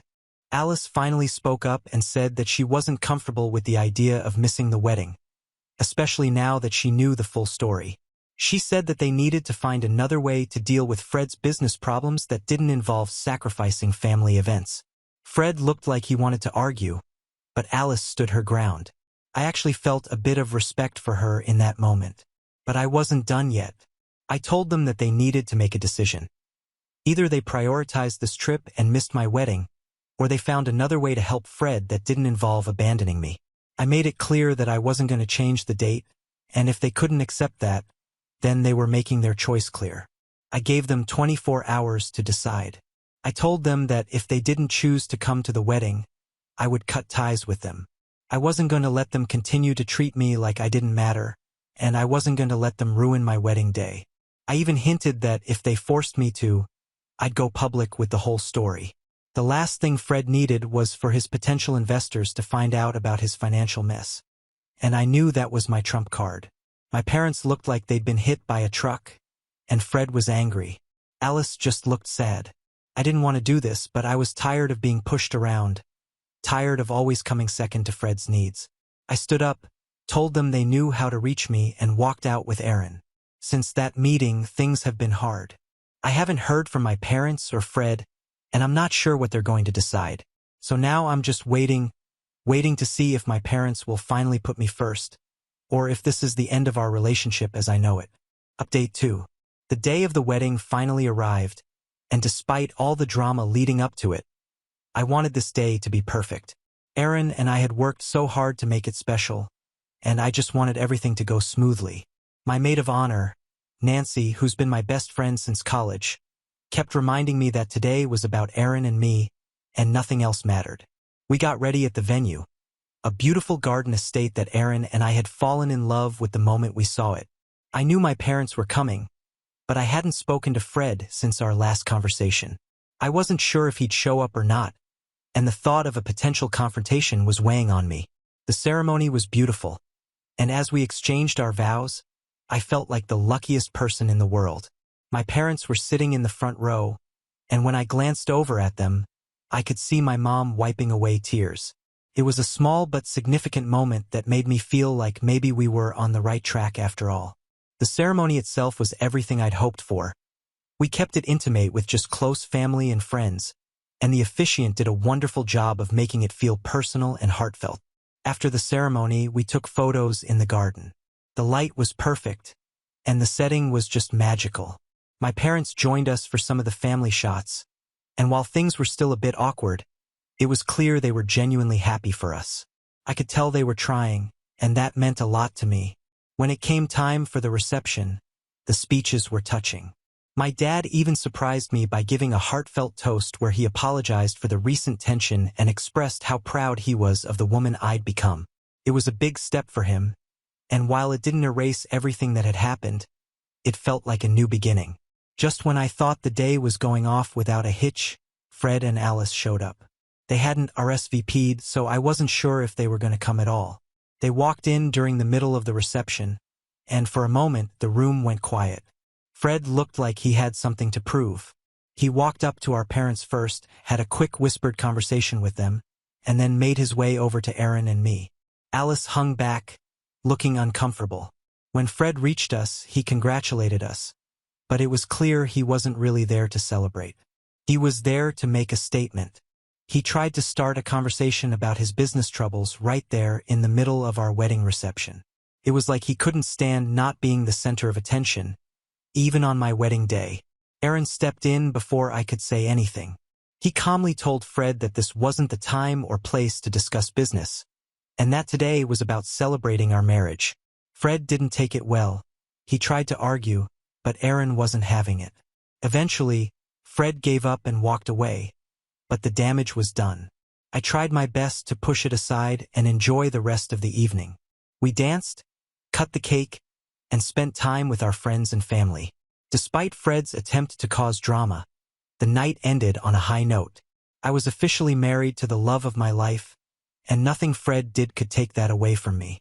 As for Fred, his life has taken a significant turn after the wedding. My parents made a difficult decision. They decided to withdraw their financial support. They realized that constantly bailing him out wasn't doing him any favors, and that it was time for him to face the consequences of his actions. Without our parents' help, Fred's business quickly went under. He tried to find other investors, but without the trip to Europe, those deals fell through. Eventually, he had to file for bankruptcy. It was a hard pill for him to swallow, and his pride took a huge hit.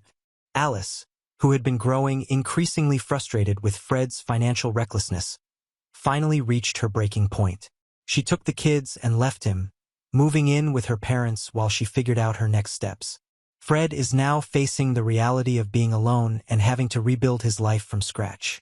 While I don't take pleasure in his downfall, I do think this is the wake-up call he needed. Maybe now he'll start taking responsibility for his own life instead of relying on everyone else to fix his problems. Only time will tell. And as for Aaron and me, we're finally able to focus on our future without all the family drama. We're planning to start a family soon. We've also booked a European honeymoon, which we had to postpone because of all the wedding drama. It feels like the perfect way to celebrate this new chapter in our lives. I want to take a moment to thank everyone on Reddit who offered advice and support during this crazy journey. Your words gave me the strength to stand up for myself and make some tough decisions that I might have otherwise backed down from. It wasn't easy, but I'm so glad I stuck to my guns. Now on to the next story. Story 6. During a family vacation, my husband's family treated me coldly and isolated me. He justified their behavior as family tradition. I plastered on a smile and said, "Perfect. I have my own way too." The next morning, all hell broke loose. They found out what I'd done. In looking back, the signs were always there. The casual digs, the dismissive glances, the way I was always treated as an afterthought in my own marriage. But I ignored them. I loved my husband, Mark. I kept telling myself that if I just kept trying, if I was patient enough, things would change. They didn't. Instead, I ended up on this family vacation in Hilton Head, South Carolina. It was supposed to be fun and relaxing, but it turned into something else entirely. Something I'll never forget. We had just arrived at the resort. Picture perfect, white sand, palm trees, the sound of the waves. I was actually excited. I hoped, maybe naively, that this trip would be different, that my in-laws, Richard and Susan, would finally warm up to me, that we'd sit together, laugh, actually bond as a family. I was wrong. That first night, we went to a nice restaurant. The waiter led us to a long table set for our group. Just as I was about to sit next to Mark, Richard piped up. "Oh, there must be some mistake," he said, shaking his head. "She'll need her own table." I blinked, thinking I'd misheard. "Excuse me?" Susan didn't even look up from her menu. "It's just how we do things." I looked at Mark, waiting for him to say something, to tell them how ridiculous this was, that I was his wife, not some random stranger. Instead, he just sighed and shrugged. "It's just their way," he muttered. "Their way." So I sat at my own table alone. I should have walked out right then and there, but I didn't. I told myself it was just a weird tradition, a one-time thing. It wasn't. The next morning, I got up early to go to breakfast with my family. I headed down to the hotel restaurant, expecting to see them waiting. They weren't. I texted Mark. No response. I wandered around for nearly half an hour before finding them already sat at a large table, halfway through their meal, laughing and chatting as if nothing was wrong, as if I didn't exist. I walked up, completely puzzled. "Why didn't you tell me you were coming down?" Richard barely glanced up. "We assumed you'd figure it out." Susan sipped her coffee. "It's just how we do things." I looked at Mark. He was already eating, acting like everything was perfectly normal. That's when it hit me. I wasn't part of their family. I never had been. And Mark, he wasn't on my side. The rest of the trip followed the same depressing pattern. Every meal I ate alone. Every group activity they casually forgot to invite me. They went on a private boat cruise, which I learned about from their damn Instagram. They did a formal wine tasting. I only realized when I walked past them in the foyer, all dressed up and heading out the door. I asked Mark about it later. "You could have texted me," I said, trying to keep my voice even. He just groaned again as if I were the one being difficult. "It's just their way." That was the only answer he ever gave me. By the fourth day, I'd had it. I stopped trying. I stopped asking. They wanted me to be invisible. Fine. But they had no idea what was coming. I had my own way, too.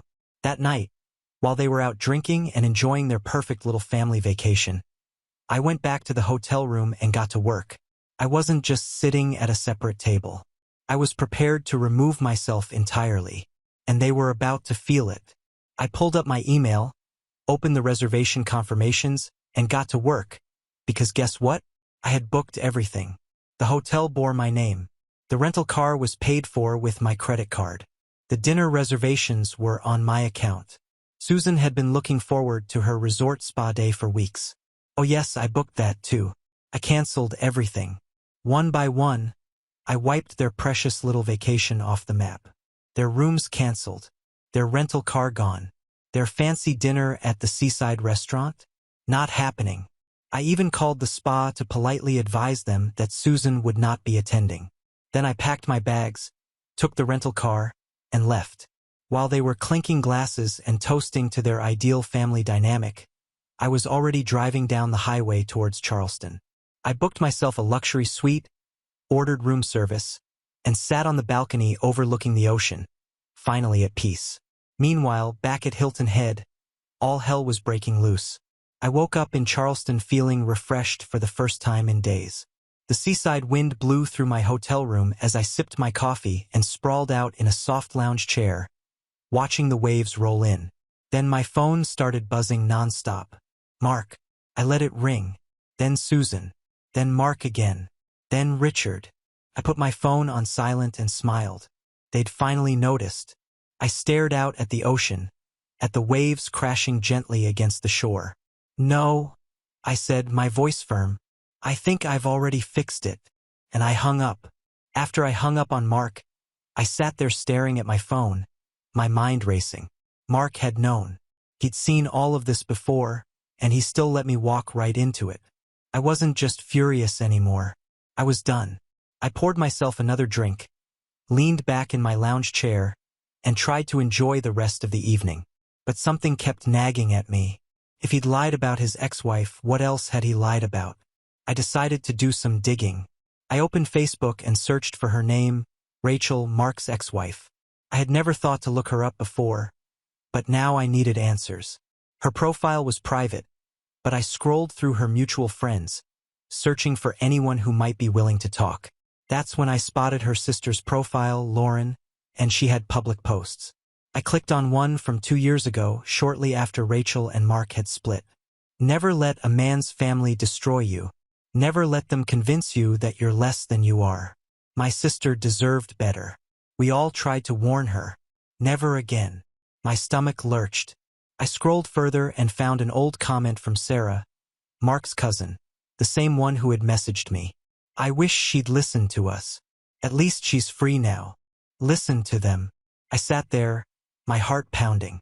I didn't know what to do. I could message Lauren. I could ask her what really happened. But was I ready to hear it? I stared at the screen for a long time. Then finally, I took a deep breath and typed, "Hey, this is going to sound really random, but I think we need to talk." She replied within minutes. "Lauren, I was wondering when you'd reach out." That one message hit me like a punch to the gut. "Me? You know who I am." "Lauren?" "Yeah." "We've been waiting for this to happen." I stared at the screen, my fingers frozen over the keyboard. "Me? We? What do you mean, Lauren? Rachel wasn't the first, you know, and she certainly wasn't the last." My breath hitched. "Me? What are you saying, Lauren?" "I'm saying Mark has done this before, more than once. His parents have done this before, more than once. And if you're talking to me right now, I'm guessing you just went through it, too." I felt sick. This wasn't just some isolated incident. This was a game to them. A twisted little tradition they played with every woman Mark brought into his life. They never saw his partners as real family, just obstacles to be overcome. And Mark, he let it happen every single time. Me? Why didn't anyone tell me? "Lauren, we tried. But Mark always makes sure his girlfriends stay isolated. He tells them his family just has quirks or traditions. He makes sure they don't ask too many questions." "Did he ever tell you Rachel was the problem?" I closed my eyes. He had. He'd painted Rachel as difficult, as someone who never understood his family, who always made drama over small things. But now I knew the truth. Rachel hadn't been dramatic. She'd been trapped. And now so was I. Or at least I had been until now. I didn't sleep that night, The realization that I had wasted years of my life on this man burned in my chest. But there was something else, too. Something I couldn't quite put my finger on. Why had Mark called me so many times today? Why was he this desperate? Then at 6 a.m. I got my answer. A text popped up from an unknown number. "Ma'am, this is Officer Daniels with the Hilton Head Police Department. We need to speak with you regarding a missing persons report filed by your husband." I sat up so fast I nearly knocked my phone across the room. A missing persons report? I scrambled to call back, my mind racing. The second the officer answered, I blurted out, "I'm fine. I'm not missing." A pause. Then, "Ma'am, are you saying you left voluntarily?" "Yes, obviously I left voluntarily. My husband knows exactly where I am. He's been calling me nonstop." The officer sighed. "Your husband reported that you left without explanation and haven't been answering his calls. He said he was concerned for your safety." I clenched my jaw so hard my teeth ached. This wasn't concern. This was control. Mark hadn't been worried about me. He had been trying to force me to come back. I took a deep breath. "Officer, I am perfectly fine. I am in Charleston. I left Hilton Head by choice. I am not missing, and I do not want my husband contacting me." A pause. "Would you like to file a formal request for no further contact?" I hesitated, then finally exhaled. "Yes, I would." And just like that, I drove the first legal nail into the coffin of my marriage. Less than an hour later, my phone buzzed with a new text. This time it was from Susan. "Susan, I cannot believe you would humiliate us like this." I laughed out loud. I ignored it. Then another message. "Susan, you made Mark involve the police. Do you have any idea how this looks?" "Oh, I made Mark involve the police." I rolled my eyes and took another sip of my coffee. Then the messages kept coming. "Susan, this family has done nothing but try to welcome you. Susan, you're being incredibly selfish. Susan, you need to come back and fix this." And finally, "Susan, if you don't come back, Mark is going to make things very difficult for you." I froze. This wasn't even subtle. It was a threat. I sat back in my chair, rereading the message over and over. I had thought this was just about control, just about their twisted little family games. But now I realized something much worse. They weren't just trying to humiliate me. They were trying to break me. And if I didn't do something fast, Mark was about to make sure they succeeded. I stared at Susan's text for a long time. "If you don't come back, Mark is going to make things very difficult for you." It wasn't just a warning. It was a promise. I could feel it now. The shift. This wasn't just them being cold or dismissive. This was a battle, and I was supposed to roll over and lose, but I wouldn't. Not this time. I cracked my knuckles, took a deep breath, and sent one single message back. "Me. Perfect. Let's make things difficult then." Then I booked a hotel conference room in Charleston and invited everyone. Mark, his parents, and Sarah, because if they wanted a war, I was going to bring it right to their doorstep. The next morning, I sat in the conference room waiting. The long wooden table was set with nothing but bottled water and the thick silence of anticipation. I didn't have to wait long. The door slammed open. Mark stormed in first, his jaw clenched so tightly I thought his teeth might shatter. His parents followed, Susan's heels clicking sharply against the floor. Richard's face already flushed with anger. Sarah came in last, hesitant, her arms crossed. She gave me a slight nod. I had no idea if she was there as a witness, a mediator, or just for the front row seats to the coming implosion. I leaned back in my chair. "Glad you could all make it." Mark's voice was tight. "What the hell is this?" I smiled, slow and deliberate. "A conversation. You've been so eager to talk, so let's talk." Richard scoffed, arms crossed over his chest. "You think this is funny?"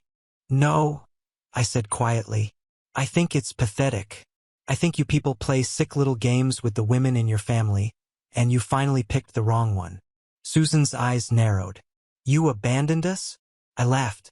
I actually laughed. "Oh, did I abandon you?" That's rich coming from the people who spent an entire vacation pretending I didn't exist. Mark sighed heavily, gripping the back of a chair.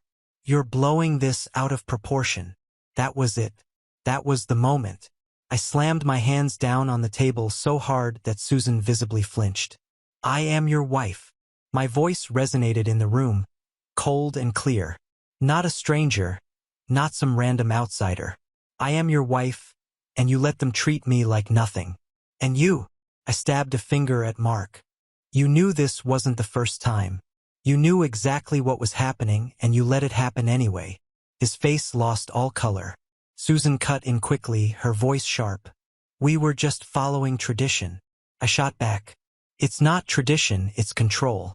It's a test. And you fail every woman who walks into this family. Mark shook his head. You're overreacting. I grabbed my phone, pulled up the text from Lauren, and threw it onto the table in front of him. Read it. He hesitated. Read it slowly. Mark reluctantly picked up the phone and scrolled. I watched his face tighten with every word. Then he threw the phone down as if it had burned him. This isn't proof of anything. Richard crossed his arms. You're dredging up old stories. It has nothing to do with us. I turned to Susan. Is that right? Because last night you sent me a message threatening me. You told me if I didn't come back, Mark would make things difficult. Her mouth snapped shut. Sarah let out a low whistle. Damn. Mark whipped his head towards his mother, his eyes hardening. What did you do? Susan stiffened. I was trying to make her understand. Understand what? Mark's voice rose. That you've been playing this game for years? That you did the same thing to Rachel? Richard shifted uncomfortably.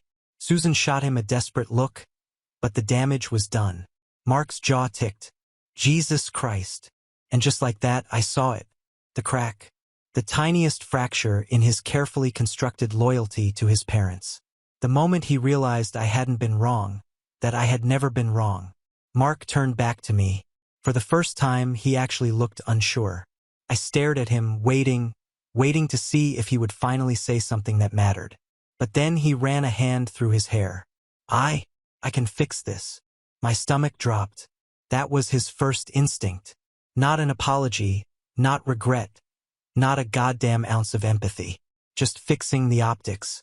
I leaned back, exhaling slowly. You really don't get it, do you? Silence. I stood up, adjusting my bag. I'm not coming back, Mark. That jolted him into action. Wait, what? I'm done. His eyes widened. Sarah snorted derisively. Dude, how have you not figured that out by now? Susan's voice turned shrill. This is ridiculous. You're throwing away your marriage over a misunderstanding. I shook my head. No, Susan. You threw it away. You and Richard with your sick, twisted way of treating people. Mark was just too weak to stop it. Mark reached for my arm, but I stepped back out of his reach. Wait. Let's talk about this. I held up my hand, stopping him. No, Mark. You talk, you make excuses. You let them control you, but I'm done listening. I grabbed my phone and walked to the door. Mark's voice was almost desperate now. Wait. Where are you going? I turned back, staring at him one last time. I'm leaving. Susan scoffed. You can't just leave a marriage. I met her gaze, my expression utterly blank. Watch me. Then I walked out the door. It took 6 months to finalize the divorce. Mark tried everything. Begging, pleading, blaming, even accusing me of overreacting, but I never looked back. Sarah stayed in touch. She told me things imploded after I left. Apparently, Mark finally confronted his parents, and it wasn't pretty. Richard called him weak. Susan cried, saying I had brainwashed him. For the first time, Mark saw them for who they truly were. It didn't change anything for me. I was already gone. I moved back to Charleston permanently. I found a new apartment, reconnected with old friends, and started rebuilding my life. One night, months later, I got a text from an unknown number.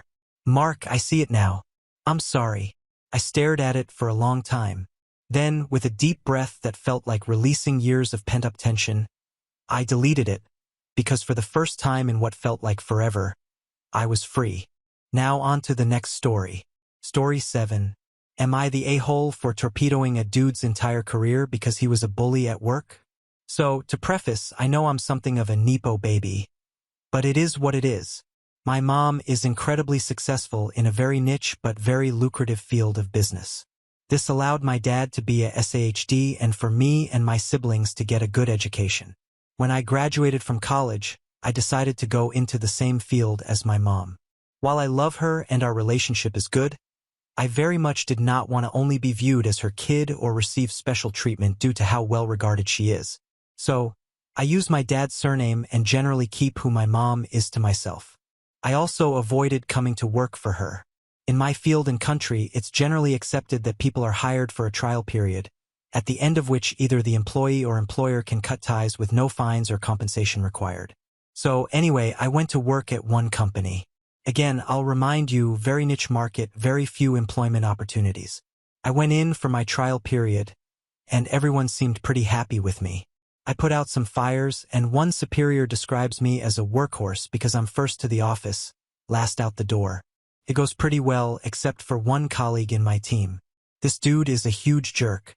I'm a bit of a people pleaser and try to be on good terms with everyone, but jerk will have none of it. Dude is incredibly rude. He keeps being very confrontational. Like, if a colleague, not just me, was getting any sort of acknowledgement, jerk would belittle them and their accomplishment. If someone was saying they had a rough time with something, jerk would pop up going, "Oh yeah, I did that a while back. It was super easy." Whenever someone tried talking about future plans with me, jerk would go, "Oh yeah, we'll see about that." He also apparently says some very unkind things about my appearance and masculinity, but those, at least, he had the decency to say behind my back, I suppose, and I only learned about them later. Like, dude was incredibly mean for apparently no reason except trying to make himself look better by making everyone else look worse. This one thing wasn't true of me specifically because I'm male, but his meanness seemed to apply especially to women. A few comments were about how working in this field isn't for moms and they should be raising kids or whatever, and some other very bad stuff. But management seemed pretty content keeping him around because apparently he was a pretty good worker, and they liked that he was ambitious. Fine, my trial period ends. I am offered a permanent position but decide this is not the place for me, as I don't love being anybody's workhorse, and have very little interest in sticking around in jerk's vicinity. I respectfully inform them I will not be sticking around and go find work elsewhere. On my last day, I come to say goodbye. Management says they're sorry to see me go. Colleagues wish me well and say they're going to miss me. Jerk goes, "Ha! Told you OP wasn't going to stick around. Good riddance. Maybe this field isn't for you either." Very loudly. I leave. I'm not very confrontational, and I don't have to deal with him anymore anyway, so I just go. Some time goes by, and I'm now employed elsewhere. I'm happy and doing well. I love my work and my colleagues. I've been promoted and I don't really think about jerk anymore. Except apparently there's a relative influx of applicants from jerk's company. Relative because again, very niche market, whatever. My boss knows I did a trial period over there, so whenever an applicant comes up, he asks me about my experience with them. There are very few people I dislike, so when asked, I usually give my honest opinion, which is usually very positive. But guess whose application we suddenly receive? It's jerk's. My boss asks for my opinion, and I say, "Look, I have personal feelings about this person, and I can't be objective." Boss, knowing just how positive I usually am about basically everyone, asks me what's up, and eventually I tell him. I tell him everything. Jerk obviously doesn't get hired. I assume that's the end of that. A few days later, we had a family dinner. My mom goes, "Wait, you had a trial period at that company, right? Do you know jerk?" Well, my mom knew there was a person I really didn't get along with at the company and the shitty things they did. I tell her it was him. Obviously, she ain't going to hire him either, especially given his views on women. So, my company ends up hiring one of jerk's company's former workers. Me and her are on great terms, and this is how I discovered what happened there. Jerk got promoted, and that made a bunch of people want to leave. This caused management to look into why, and why strong applicants were leaving after their trial period was over. Turned out it was jerk. Someone had a talk with him, and from what I gather, he was not receptive to criticism. He was let go. This is when he applied to the company I work for and to my mom's. From what I understand, he no longer works in our field. There are, as I mentioned, not many employers around, but unfortunately I have no idea what he does. Will update if I find out. Update. So, it's been a minute since my original post. Things kind of blew up, and that caused me to want to give a small update and clear some stuff up. So first, let me stress that my field is very niche with few employment opportunities. It is also, as some of you suggested, niche. Okay, seriously now. As some of you actually guessed, the field is medicine in a small county. This means that there aren't many spots on the residency program, but also a pretty constant influx of students and interns. The field is pretty lucrative, shitty hours, yes, but great money and a lot of prestige. Some asked about an exit interview at the end of the trial. Had one of those. Said I didn't really vibe with the culture and certain aspects of the way they did things. Didn't name jerk. As a young, relatively speaking, specialist in my field in a not very large department, I get to weigh in on potential colleagues. So, if I say someone sucks, that bears some weight, and if a department starts having issues attracting the best candidates because its chief resident is a jerk, that's going to be an issue. So, with that out of the way, let's get to the update. A lot of you were very curious as to what had actually happened to him, so I reached out to some friends. He's still a doctor, obviously, but he just went into another specialty, which, given how long he worked to become chief resident, is telling. He's probably okay. The reason for the update: it turns out I know his wife. I like his wife. She was a year ahead of me in med school. Got curious, so I texted her. Turns out she's not actually his wife anymore. She's his ex. They got divorced. Had coffee with her. Still a lovely woman. She's not on Reddit, but apparently this thing got out at some point and reached her. Well, I told her about this, and she couldn't believe it was me, except she could, because she suspected it was me because I apparently sound like an a-hole when I express myself in writing, which she remembers from my days at the student council equivalent and my many emails. So, okay. Still, I had a good time. We're getting coffee again on Sunday. Anyway, I didn't have anything to do with his firing, but after he was let go, presumably quite unamiably, he decided to move abroad after failing to get into another department here. This didn't come to fruition, but it did cause a rift in their marriage, which then led to divorce. So maybe I kind of torpedoed his marriage too. And yeah, that's about it for the update. We'll let you know if I get beaten up in a parking lot, though, as some of you suggested I might. Now on to the next story. Story 8. My delusional stepdad ruins my $900 prom dress out of spite. Now we're taking him to court for the damage, and the drama unfolds. My delusional stepdad deliberately destroyed my $900 prom dress because I refused to give his golden child son money for his prom outfit. He got what was coming to him. I've never posted here before, but I really need advice because I'm so upset and have no idea what to do. I'm only 17 and not sure if there's any legal action I can take. For some context, I live with my biological mom and her husband. My parents separated and were never married. I originally lived with my dad from the age of 2. He won custody in the custody battle. However, he later lost custody after a severe work accident left him paralyzed, making it impossible for him to take care of me. I still see him every weekend and spend the entire summer with him.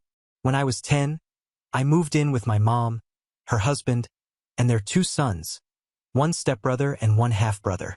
Ever since then, my stepdad has made it clear, both directly and indirectly, that I've disrupted their lives by re-entering my mother's life because I'm just another person they have to take care of.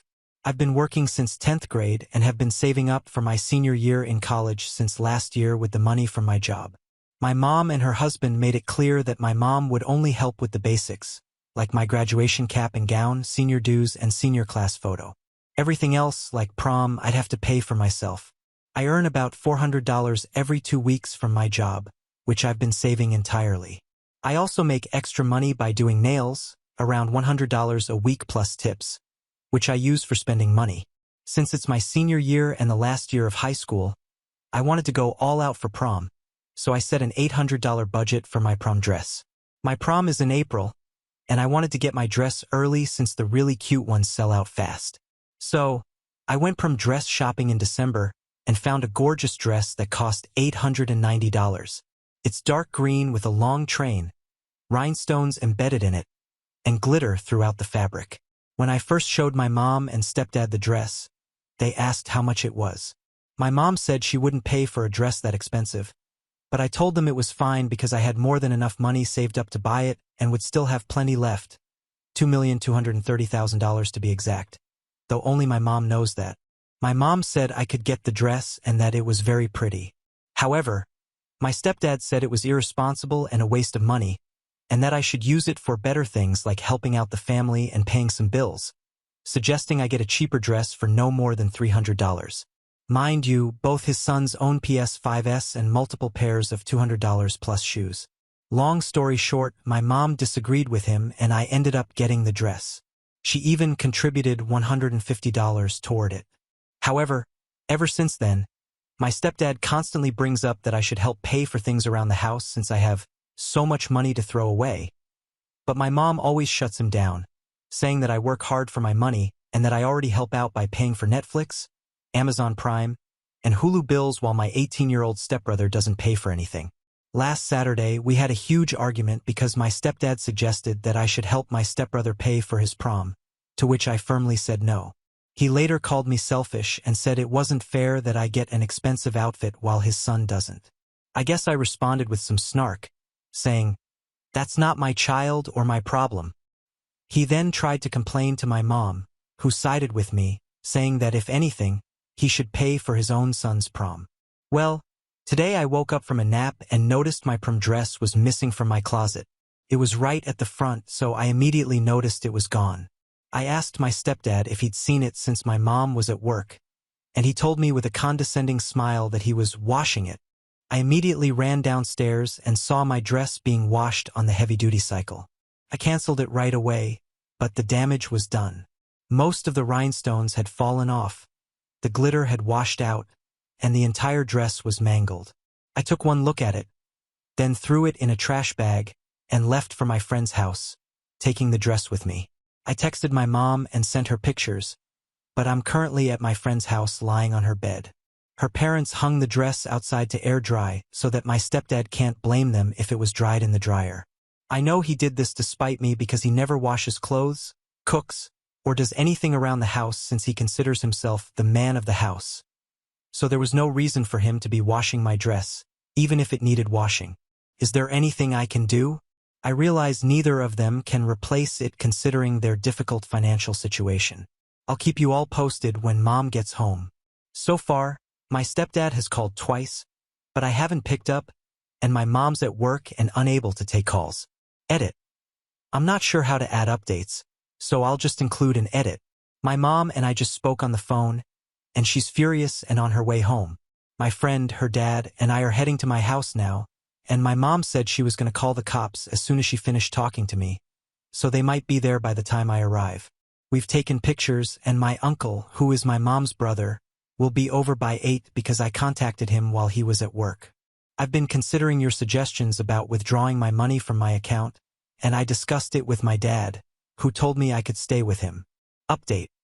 When I got home, my friend stayed in the car while her dad walked me in, and my stepdad was already gone.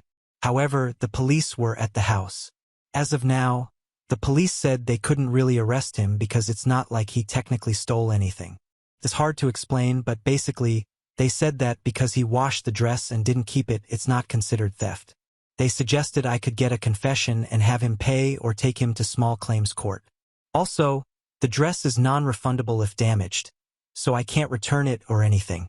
While explaining everything to my mom, I got flustered and started crying, and she hugged me as I cried and told me that he's going to pay for this. This financial issue has been an ongoing argument, and I think he just pushed her too far this time because she's really angry. I also talked to my uncle, and he's off work and on his way over.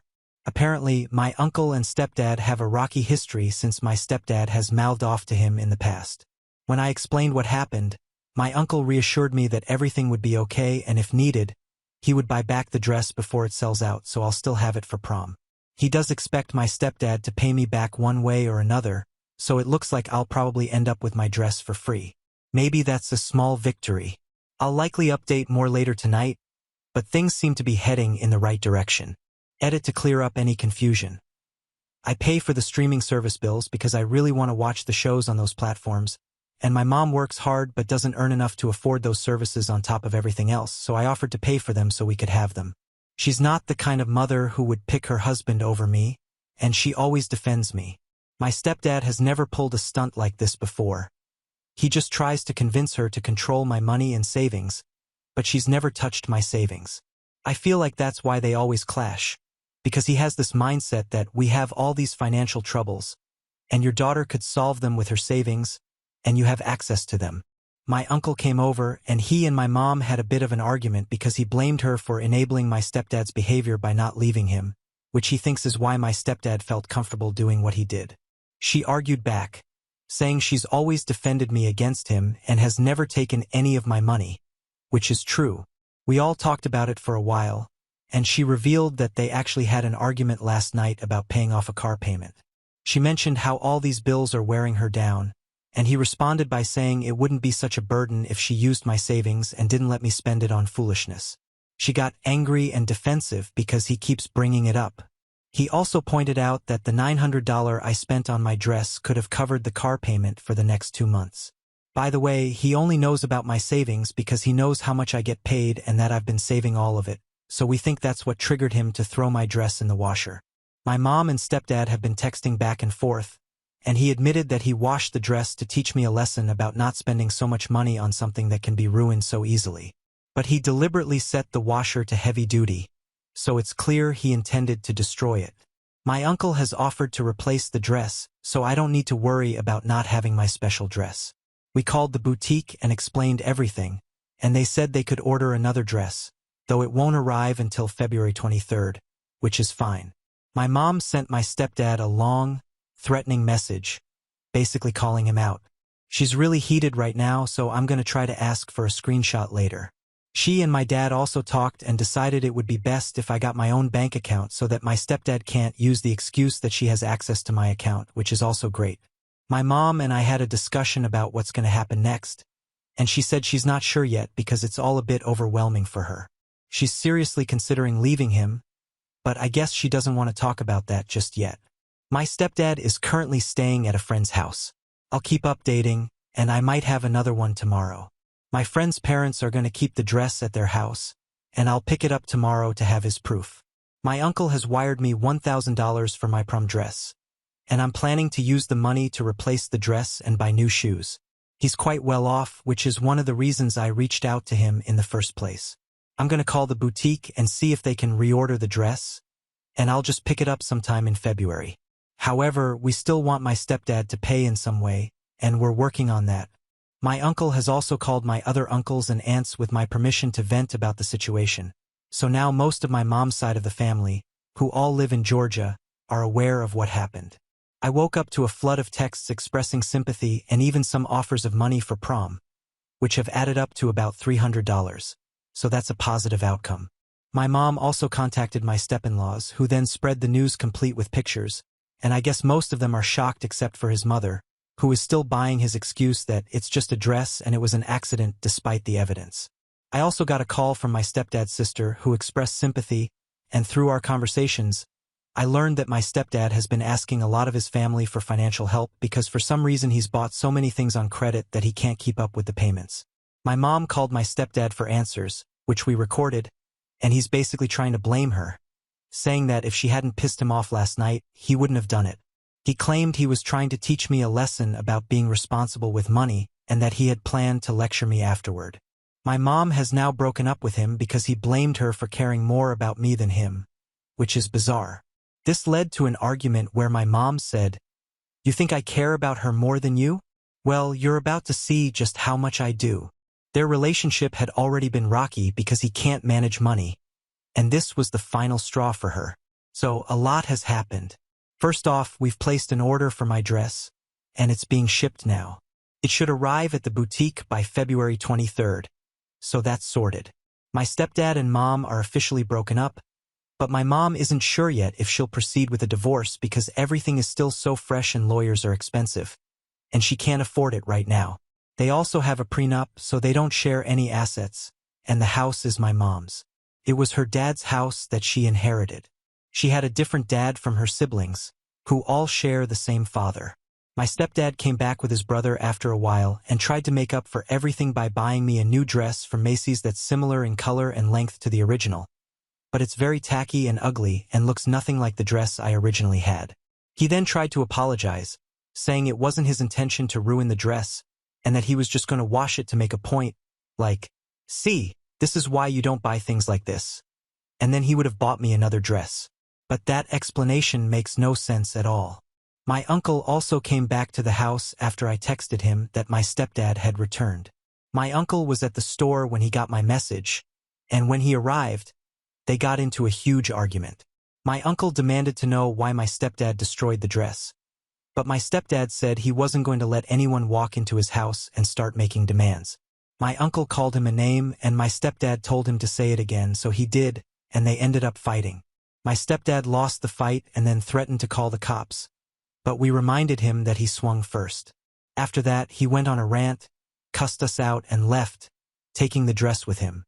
We are actually planning to follow your advice and take him to small claims court, considering the evidence and the damage. Hopefully, we'll come out on top. Right now, my stepdad is staying at his parents' house. For those curious about my brothers, here's an update. My 15-year-old half-brother was at his girlfriend's house since Friday, so he missed all the drama. But he reached out to me today. I love him so much. My 18-year-old stepbrother, on the other hand, has basically taken his dad's side, so there's not much more to say about that. Also, for those who suggested changing the streaming passwords, I've done that, and my mom and I are going to set up a new bank account for me later today. Thanks so much for all the support. I'll keep you updated as we make plans and hopefully get a favorable verdict. Now on to the next story. Story 9. Fiancé said my brother can only be a wedding guest, then revealed his plan to send my brother away after marriage, but I raised him since he was 5 when our parents passed away. I'm 30F and I'm currently 2 months pregnant with my first child and engaged to my fiancé of 3 years, James, 31. For a little background, when I was 15, my parents had my baby brother, and 5 years after, while I was 20 and Matt was 5, my parents and Matt were driving home when they got into an accident, resulting in my parents' death. After the accident, I was completely destroyed and devastated, but I had to pull myself together to be there for my brother. And the following month, I buried my parents, and with the help of my aunt and uncle, I applied for guardianship of my brother. Took about 7 months before I was approved.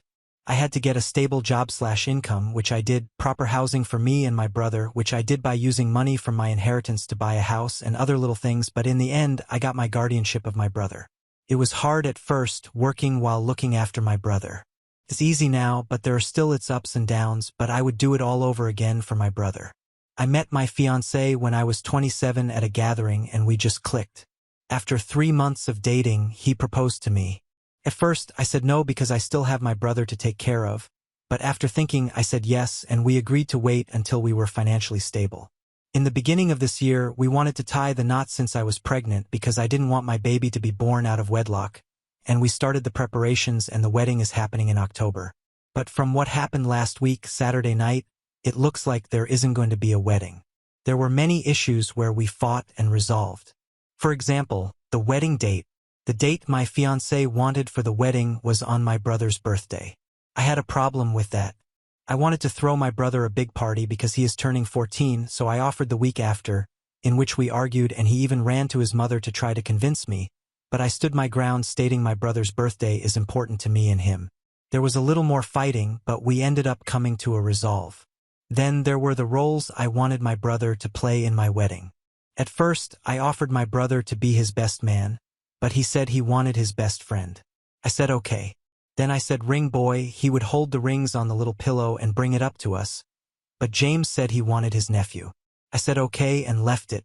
Saturday morning, I was watching this TikTok video where the bride asked her male best friend to be her man of honor, and I thought it was sweet, so I decided to bring it to him when he came home. I was in the kitchen while my brother was at a sleepover at his friend's house that Saturday night. As he entered, I sat him down and said, "I have the perfect role for Matt." "What is that?" he asked. I thought he could be my man of honor, and then both wedding parties, instead of coming out as couples, they can come out as singles. Man of honor, or I will call it my brother of honor. It would be lovely. But I thought you wanted my sister to be your maid of honor. so that can't work. I never agreed to this, and what about my brother? I want him to play some role in my wedding. I was thinking he could be a guest and sit in the rows. I was completely shocked. I wanted my brother to be in my wedding and not some side guest. I didn't know what to say. He wanted to put my brother on the sidelines. His whole family was playing some part of the wedding, and most of my bridesmaids were his cousins. Only 2 were close friends. But this, he couldn't grant me. I stopped what I was doing and told him no. It was my wedding too, and I wanted my brother to be my man of honor. And he started that his sister was better and my brother would be a guest, and he didn't want children in the wedding parties. I completely lost and started arguing with him from one thing to the next. Since Saturday, he hasn't come home, only sending his brother to pick up some of his stuff. And his mother and sister have been blowing up my phone.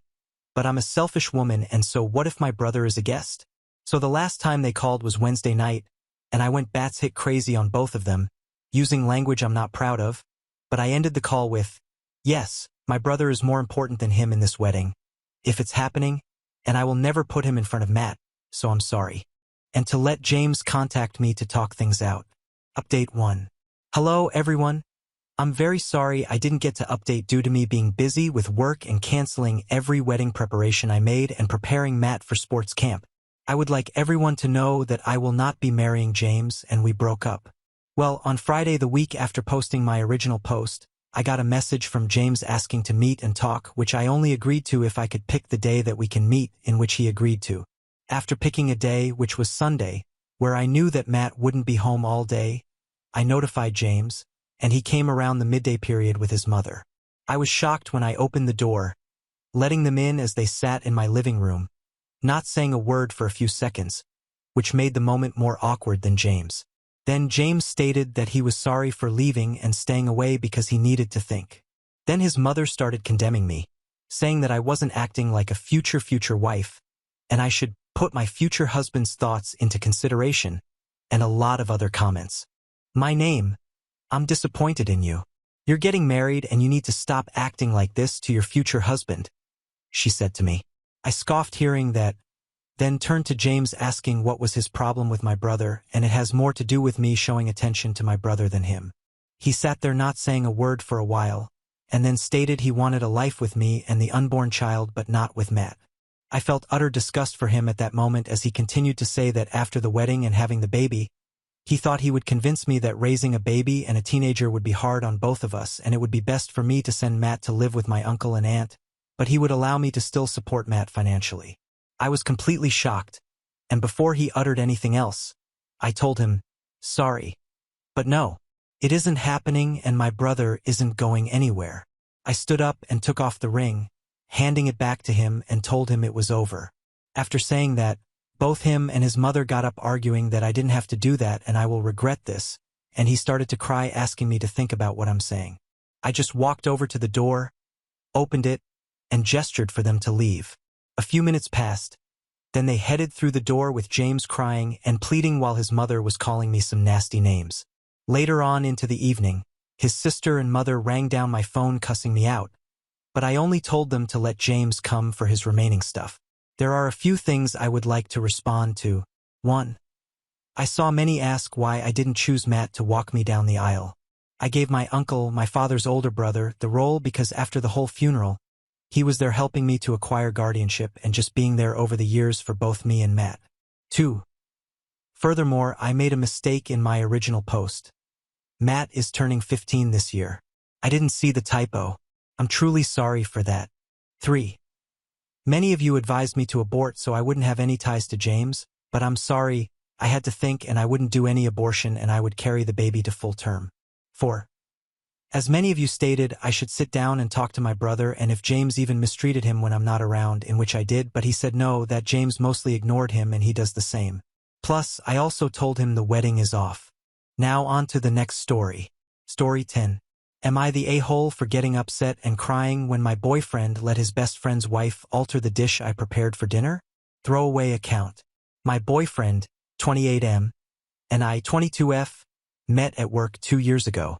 Technically, I was working part-time during undergrad and he was a customer, but after a couple of months we started going out. I really love this man, and nothing has happened on this scale before, so I'm very confused about it. My BF has a very tight group of friends. I am well acquainted with them and their girlfriends. One of them, Dave, is married to Ellie, fake names.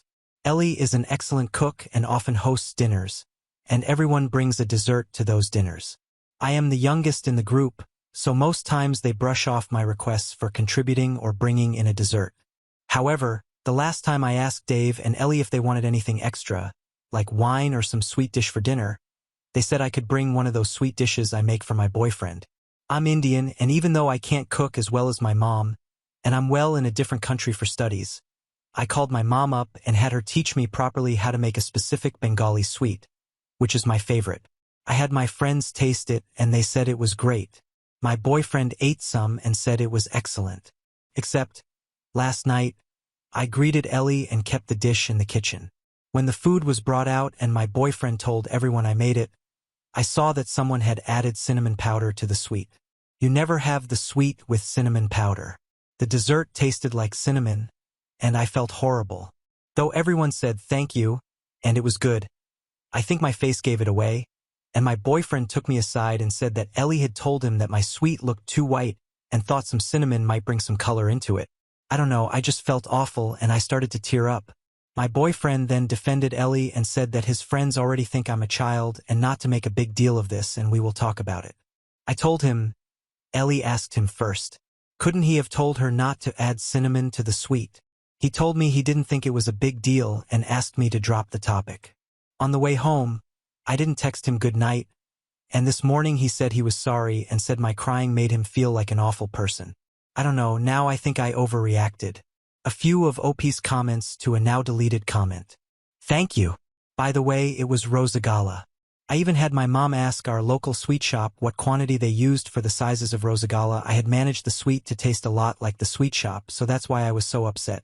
If it tasted bad, I wouldn't have cried. Comment 1. Actually, you should have asked right at the table why there is cinnamon added to your dessert. Not in a shout/complain way to make a scene, but to make it clear your dessert was spoiled and your contribution was pretty much sabotaged. Don't cover other people's screw-ups. It's on them, not you. OP. I didn't want to embarrass Ellie or my BF. Plus I didn't know who added the cinnamon during dinner, and I was too upset to even talk. Comment 2. So your boyfriend doesn't defend you and apparently all his friends think you're a child, which he also doesn't defend you against. He's also got 6 years on you. Dude's nearing 30. Does your boyfriend often treat you like a child? Does your boyfriend usually defend his friends when they do something like this? Does your boyfriend defend you at all? He should feel like an awful person. He is an awful boyfriend. OP. I usually just hang around my boyfriend's friends during these dinners. I admit I feel a little left out because they all have been friends for so long and I'm from a different culture. But they have never said any outright offensive thing to me. My boyfriend doesn't treat me like a child. He mentioned before that due to my age, his friends see me like a much younger sister, so I guess that's why he said it. I don't know. I'm kind of rethinking his words. Comment 3. You should really have a round with your BF. In Bengal, we don't have GFs or housewives. We have queens of the house. He needs to understand the Bengal household hierarchy. OP. Oh, there is no way am I going to tell this to my ma. She already has reservations about my BF due to the age gap and the fact that he is not Bengali. But thank you. Your comment cracked me up. Comment 4. I know. I was horrified and I had to eat it and act like nothing happened at the dinner table to not cause a scene. Traumatized by cinnamon Rosagala was not on my bingo card this year. Top comment. BF saying, everyone thinks you're a child, and him saying, we'll talk about this later, is him telling you he thinks you're a child. Girl, tell him you're tired of hanging out with judgmental old farts and you're gonna go find people younger and cooler to be with. Please don't think this guy hung the moon. Update 1. Ellie saw this post. My boyfriend texted me to see if it was me. I said yes. He said we needed to talk. For safety purposes, my best friend will be here. I don't know, I never expected my post to blow up. Update 2. He said he needed space from the relationship. I think with the way this post blew up and what happened because of a post, I should clear up some things. I never asked if I should leave my boyfriend for this. I asked if this was an overreaction, my crying. But having thousands of people tell me this was racially charged, Ellie wanted power, my BF is shitty, etc., my brain went haywire. BF called yesterday, and when I got there, his house with my best friend, Dave and Ellie were there. Ellie was crying and Dave looked really pissed at me. My BF told me to sit down, and Dave started with how I could make a post that most of the people in the dinner party would recognize and know and could shame Ellie and my BF. My BF was silent and wouldn't even look at me and was only shaking his head. It felt like I was a kid being scolded by my parents with my elder sibling disappointed in my actions. That is what I felt, and it looked. I admit it was very spineless of me, but Dave went on for like a minute, and I was just looking at my BF waiting for him to defend me. I asked Ellie, why would she alter my dish after telling me to bring an Indian dish? She said she thought Indian food would be brown. This woman has more Indian friends than me, and she thinks Indian food is brown. She grew up in the UK FFS, and I felt so defeated. The comments my friends and people around me telling me his friends came first to him, not me. He said he didn't think the sweet was a big deal. I told him I would never let my friend alter something he spent 3 days learning, getting people to taste it, and got his mom involved in. He saw I put a lot of effort into it, so why let her alter it? Why couldn't he ask me? Ellie started to cry and say that she wasn't being racist and she wouldn't know that I put effort into it and now she couldn't host dinners again. I said I used fake names, so why does it matter unless she and Dave went around telling people? BF told me he didn't expect this from me. My best friend piped up that he expected that my BF would have a effing spine. So I guess they were both disappointed. My now ex BF told me in front of Dave and Ellie that he needs some space. I told him to get lost. I don't know what my best friend said to him after that, considering I left my BF's flat. I kind of tripped in the metro station, so now I'm crying on my best friend's couch with an ice pack while his BF keeps giving me peach schnapps, and my relationship has toppled over. I wouldn't have stormed out had he looked at me once. He just looked 100% on Dave and Ellie's side and acted like I was the one with the problem when she caused me hurt. If his friends come first when they cause me hurt, where would I have been if I decided to marry this man? My friends are good to me and are acting like I'm some fragile glass. I even heard my best friend and his brother whispering loudly from the kitchen and his elder brother wanting to threaten him via Insta DMs. I hate that this has come to this, considering I have always been the mom friend to my friend group. I'm drunk while writing this, so have some grace in the comments. Also, if you'll be an incel like those people in my DMs telling me I'll never keep a man if I'm this dramatic, please go away. I just thought I needed to update. That's it, thanks, guys. Edit. Guys, this is the first time I've faced what you'll have been calling racism.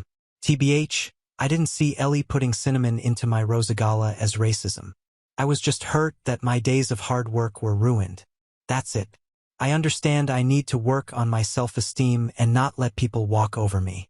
My best friend's elder brother, he's a doctor and is super pissed at my ex-RN because he didn't know what happened. Booked an appointment with a therapist he knows as he thinks I need mental help to not normalize aggressive behavior. I'm sorry for ranting on Reddit, but I guess that's where I am.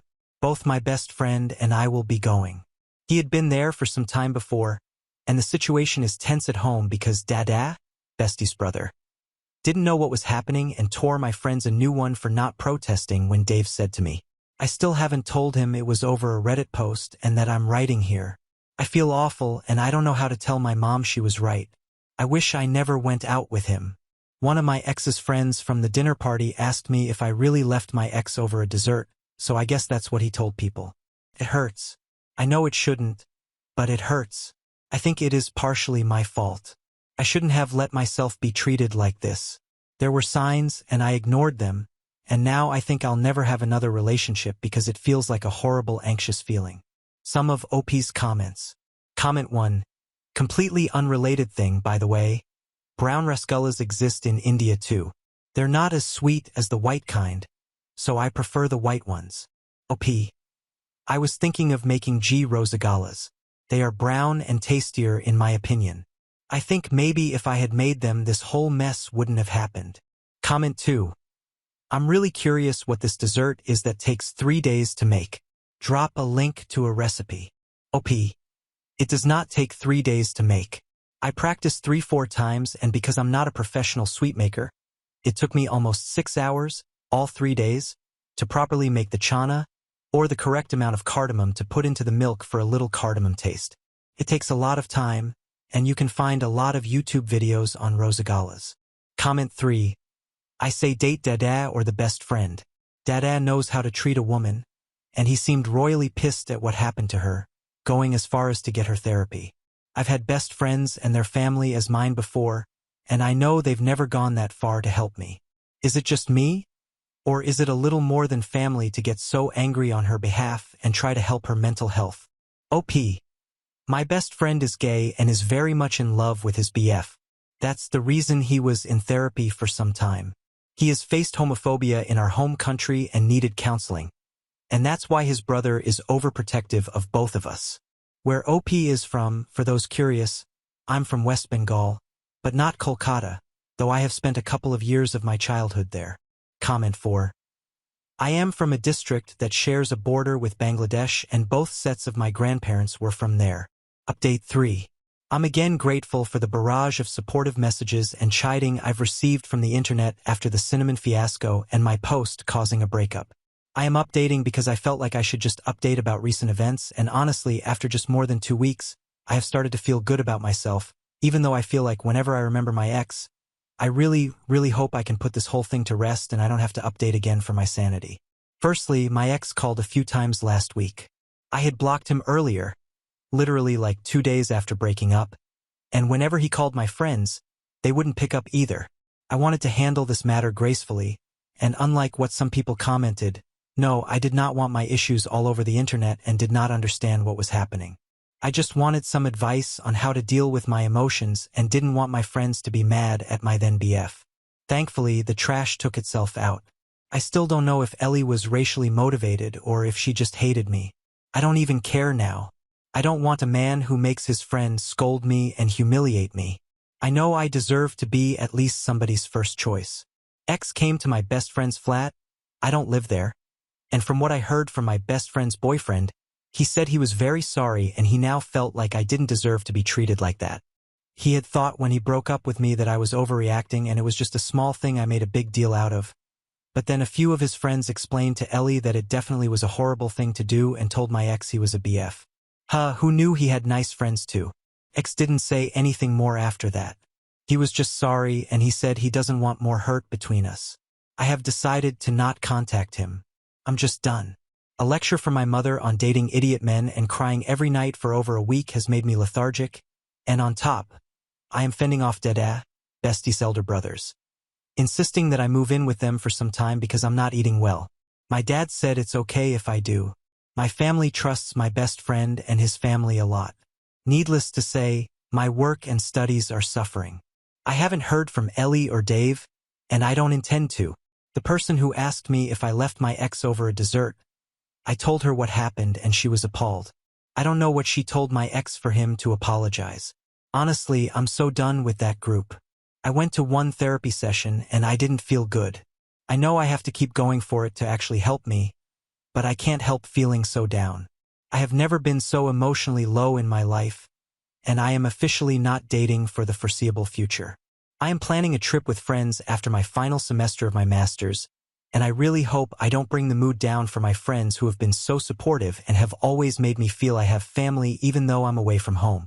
I don't know what I would have done without having my best friend and his boyfriend who keep telling me to drink the pain away, and Dada keeps on talking about the negative effects of becoming an alcoholic. Overall, I'm closing this chapter, and I don't think I'll need to update again. I'm not ever talking again to Dave and Ellie or my ex, so I don't expect any more drama. I just want to settle down to work and graduate properly. OP clarifies. Oh my God. I have not started drinking, guys. I rarely drink and just cry. The alcohol thing was a joke. Now on to the next story. Story 11.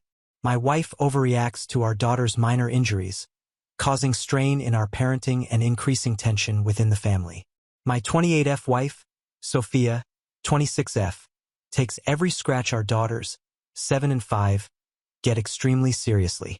Every bruise, every scraped knee, every cut is an emergency to her, and because they're emergencies to her, they become emergencies to the girls.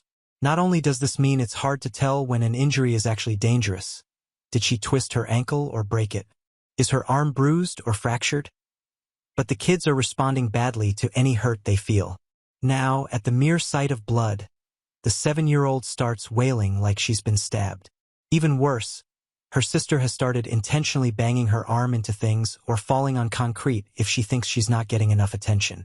Last week, my wife took the oldest one to urgent care because she got a canker sore, and Sophia was convinced it was something more sinister.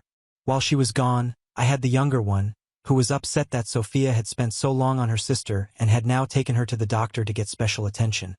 So she threw herself on the tile floor in front of me and started screaming and holding the wrist she hadn't actually twisted. I'm so tired of all of this. I just let her scream. When I didn't give her the attention she wanted, her screaming in pain turned into sobbing because I wasn't cuddling her and kissing her better and promising her cookies and a late bedtime. I told her I'd be in the den with the cats when she felt like joining us. I felt like a jerk for letting her cry herself out, but she's never going to learn to walk off scooter falls or getting hit with dodgeballs at this rate, and she can't be rewarded for this kind of behavior. It's just not healthy. Eventually, she ran out of tears and came to sit with us, and I let her have a watered-down soda. Well, when Sophia got back with the older kid, who now had the same numbing gel we already had in the cabinet and a $200 urgent care bill, our younger daughter told her what happened, and now she's furious at me for ignoring something that could have been serious. I told her she's the one making mountains out of molehills and feeding into the actual dangerous behavior. We've been fighting about it all week, and the kids have only been acting up more as a result. I'm so tired of this. Maybe my appendix will burst, and I can spend a few nights in the hospital away from this insanity. Comments. OP on if her wife had PPD when she got pregnant and gave birth. No and no. Both of them were adopted, and to the best of my knowledge, she's never had negative doctor experiences.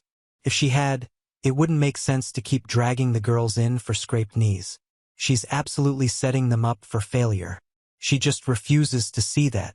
If someone here can convince her to see a therapist or an ounce of reason related to this specific situation, then they're miracle workers. She's great in almost every other aspect. I love her, but the constant coddling and panicking is getting ridiculous. Did OP and her wife have infertility problems? No, as far as I know, both of us were perfectly healthy reproductively speaking. All pregnancy is dangerous, and IVF usually results in multiples, increasing the risks or forcing termination if it doesn't take right, and they're ridiculously expensive. A lot of places aren't exactly trustworthy when it comes to ensuring the health of sperm donors, etc. There wasn't a chance in hell I was ever carrying children, so that was out. She never fought to carry them. When we decided we wanted kids and we were in a place that it was feasible, we looked for agencies and found our girls. OP on the relationship her wife has with their daughters and if she's overprotective. We've had long talks that always dissolve into arguments over the subject before. As I understand it, she really sees nothing wrong with what she's doing. She wants to make the girls feel like they'll be seen and taken care of, but she's going too far. She does spend time with them regularly. She has an office job and has them alone from 6 p.m. onwards on days when I work, Thursday, Friday, Saturday, and she doesn't work on weekends at all. But yes, the younger one has definitely learned that making it look like she's hurt herself or actually hurting herself, however minor, is a surefire way of getting Madre's attention. Not sure I helped last week. I don't want her thinking Mama doesn't care, but I just could not bring myself to reward her pretending to be hurt. That's an interesting idea. It might help the girls, although I don't see it changing Sophia's behavior much. Update. Wow, my first post got more popular than I was expecting. Not a full update, but a few people were curious, so I thought I'd throw this out there with some of this week's developments and some clarifications. This sub only allows 2 updates, so the next one, if I end up publishing it, probably won't be anytime soon. TLDR. My 28F wife, 26F, has been making our daughter's injuries worse by treating all of them like an emergency. This has led to the older one, 7, to genuinely believe that every injury could be fatal, and the younger one, 5, to realize that if she's hurt, she gets special things like cookies, candy, extended bedtimes, movies, etc., and is the main source of conflict in our marriage. Clarifications. 1. This is not Munchausen by proxy. Y'all have got to lay off the Hulu/Dateline series and stop trying to diagnose strangers with serious and sinister medical issues based on one post written by their annoyed spouse. My wife does not hurt them. She is not poisoning them or looking for drugs to feed them or posting all over social media about how great she is and how lucky the girls are, etc., etc., etc., or trying to scam people out of money or a Habitat for Humanity house. Sophia is not worrying for the attention of it. She is trying to ensure that they don't feel ignored and neglected to the point that she takes everything that they say seriously. But she's gone too far, and it is now backfiring. The few people who pointed out that the younger's behavior of faking injuries or actually giving herself a bruise could develop into something more serious are correct, however, which is a concern that I also have. 2. Attention. The girls get attention. They get plenty of attention from both of us. They are not being neglected to the point that they need to injure themselves as a cry for help. For one thing, my older daughter doesn't do that. She is just genuinely convinced that bruises could be internal bleeding and any bump on the head could be a concussion, which means that I'm going to have to give her the period talk pretty soon or she's going to think she's dying if she starts early. For another thing, the younger one tends to only do it when she thinks her sister is getting something she wants or we said no earlier in the day. They get attention, but they get special attention when they're sick or hurt. Someone in the comments last time, don't remember the name, suggested flipping it to discourage the younger girl's behavior by essentially taking away fun things and forcing them to rest when they're sick or hurt. A few other people suggested pain charts of some variety or first aid classes. Those might help with the older one and Sophia herself. That was probably the most viable advice I got. However, well-meaning and true, a lot of other stuff was not. 3. Therapy, right now, is not an option. You can suggest it all you want. I can and have suggested all I want, but as of right now, it will not be happening anytime soon. We had a very bad experience with a highly regarded adoption specialist therapist a few years ago that resulted in our older daughter having more issues with her adoption than she did when we started. Issues that we've had to figure out how to manage on our own because the 2 therapists we tried after that only compounded and exacerbated those new issues. My daughter would have been better off if she'd never been to therapy in the first place. As a result, my wife has lost almost all of her faith in mental health professionals. Quite frankly, I lost the majority of mine as well, and while I've made mention of it to Sophia, my bigger focus is on getting her to just change this one behavior. 4. Was my wife traumatized as a child by being medically neglected? To the best of my knowledge, no. She doesn't have any long-term health issues, and she was never very involved in any physical and potentially dangerous sports when we were in school. Her family hasn't suffered from very many illnesses or accidents, even during COVID. So while I've driven myself to an emergency dentist before and broken my wrist without even knowing it, the only time she's ever been in a hospital was to pick her dad up from a colonoscopy, at least before she started taking our daughters in for benign bumps, bruises, and cuts. 5. No, my wife does not have anything postpartum. The actual update. After a couple of other comments brought up how my girls behave away from us, I decided to ask. My wife works a normal 9 to 5 while I work 3/12s from 6 p.m. to 6 a.m. on Thursday, Friday, and Saturday. During the winter, they have school and daycare respectively. This winter the younger one will be in kindergarten though, and during the summer, they both go to daycare from about 8 a.m. to 4 p.m. on my workdays and just in the mornings on other days as needed. I do drop-offs and pickups. When I picked them up on Monday, I decided to ask one of the caretakers how the girls had been behaving. She told me they were fine. They bickered sometimes, but there was nothing unusual going on. I asked what happens when they get hurt or feel sick during the day, how they handle it, etc. I didn't tell them about my wife. I didn't want to be telling tales out of school. I think she might have thought I was looking for help, which I was technically, because she told me that as soon as a kid falls down or takes a ball to the face or anything else, they start the whole interaction by telling them, "You're okay," and assessing the damage calmly as they approach. Even if a kid is bleeding, they don't react. They say something like, "Wow, that looked kind of scary. I bet it surprised you. Let's see your arm/leg/whatever." She basically wrote me a script. I asked her how my girls reacted to it, and she told me that the older one was a little more sensitive than her peers. She cried easily, and they had to be extra firm with the younger one. She saw a little less. She's in a different age bracket, she only just turned 5, so she's still technically in the pre-K group, but she'd never heard anything about her. I asked what exactly they do if a kid is bleeding or bruised. For bruises, they can sit with a little ice pack for 15 minutes before they need to come back to the ground unless it's actually serious. And for cuts, they get it washed in a Band-Aid, so nothing exciting. As far as I could tell, the fact that we haven't been called into the school to pick up our totally terribly injured 5-year-old before tells me that she knows she won't get Madre's special treatment at the school. And since I will be the one picking her up if they think she's too sick or something, there's really no point in kicking up too much of a fuss unless she just wants to hold something cold for a few minutes. Neither of the girls have been hurt or sick this week. We stopped arguing because I frankly do not have the energy to do so constantly. I'll look into the pain chart and first aid classes and bring up boring damage mitigation soon once we've both had time to calm down. Additional information from OP. I'm going to put this here since apparently it needs to be said. I am aware that saying it's okay or you're okay, the way the daycare workers do, is a good idea. This is what I have been trying to implement for a long time. Even if a child is genuinely hurt, adults need to remain calm to keep the child calm. If an adult is upset, then the already upset kid will become more upset, and if that kid isn't upset, then they will be when they see their parents freaking out. I am not looking for excitement. I genuinely have no idea how you read my post and got that impression. None. If I'm playing checkers, you've started a game of chess. I am trying to end the excitement. When I said nothing exciting in my post, it was not because I don't want to implement something boring. It's because I do. I very much want my kids being hurt to stop being exciting or rewarding. That is the entire point of everything here, of a week of arguing, of every other argument before this one.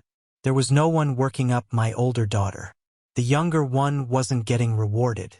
If anything, being hurt at daycare got her essentially a timeout with an ice pack or rubbing alcohol and a pat on the back. That is a good thing. That is what I want. OP on communicating with her wife about their daughters on how to react if they got hurt. I've talked with her a lot about it. It used to start when she was already worked up because one of the girls was hurt or something, and I'd try to calm her down and help the girls calm down. She'd be so keyed up that it would turn into a fight fast. So after a while, I stopped trying to interfere at the time because us arguing while one girl, and inevitably the other, cried wasn't exactly helpful. After that, I started waiting until after all of the excitement of the emergency had passed by to bring it up. Especially when the younger girl started intentionally falling or bumping into things, I'd try to tell her that making a huge deal out of every scrape was just making things worse, and the girls needed to figure out how to self-regulate and tell if they were actually hurt or not. She would accuse me of being callous and tell me she wasn't going to make our daughters feel helpless, hurt, and abandoned, and no matter how hard either of us tried, it dissolved into another argument. We have reached the end. If you enjoyed this video, please be sure to like and subscribe to the channel for more videos like this, and give us your thoughts about the stories in the comments section. Thank you and see you in the next video.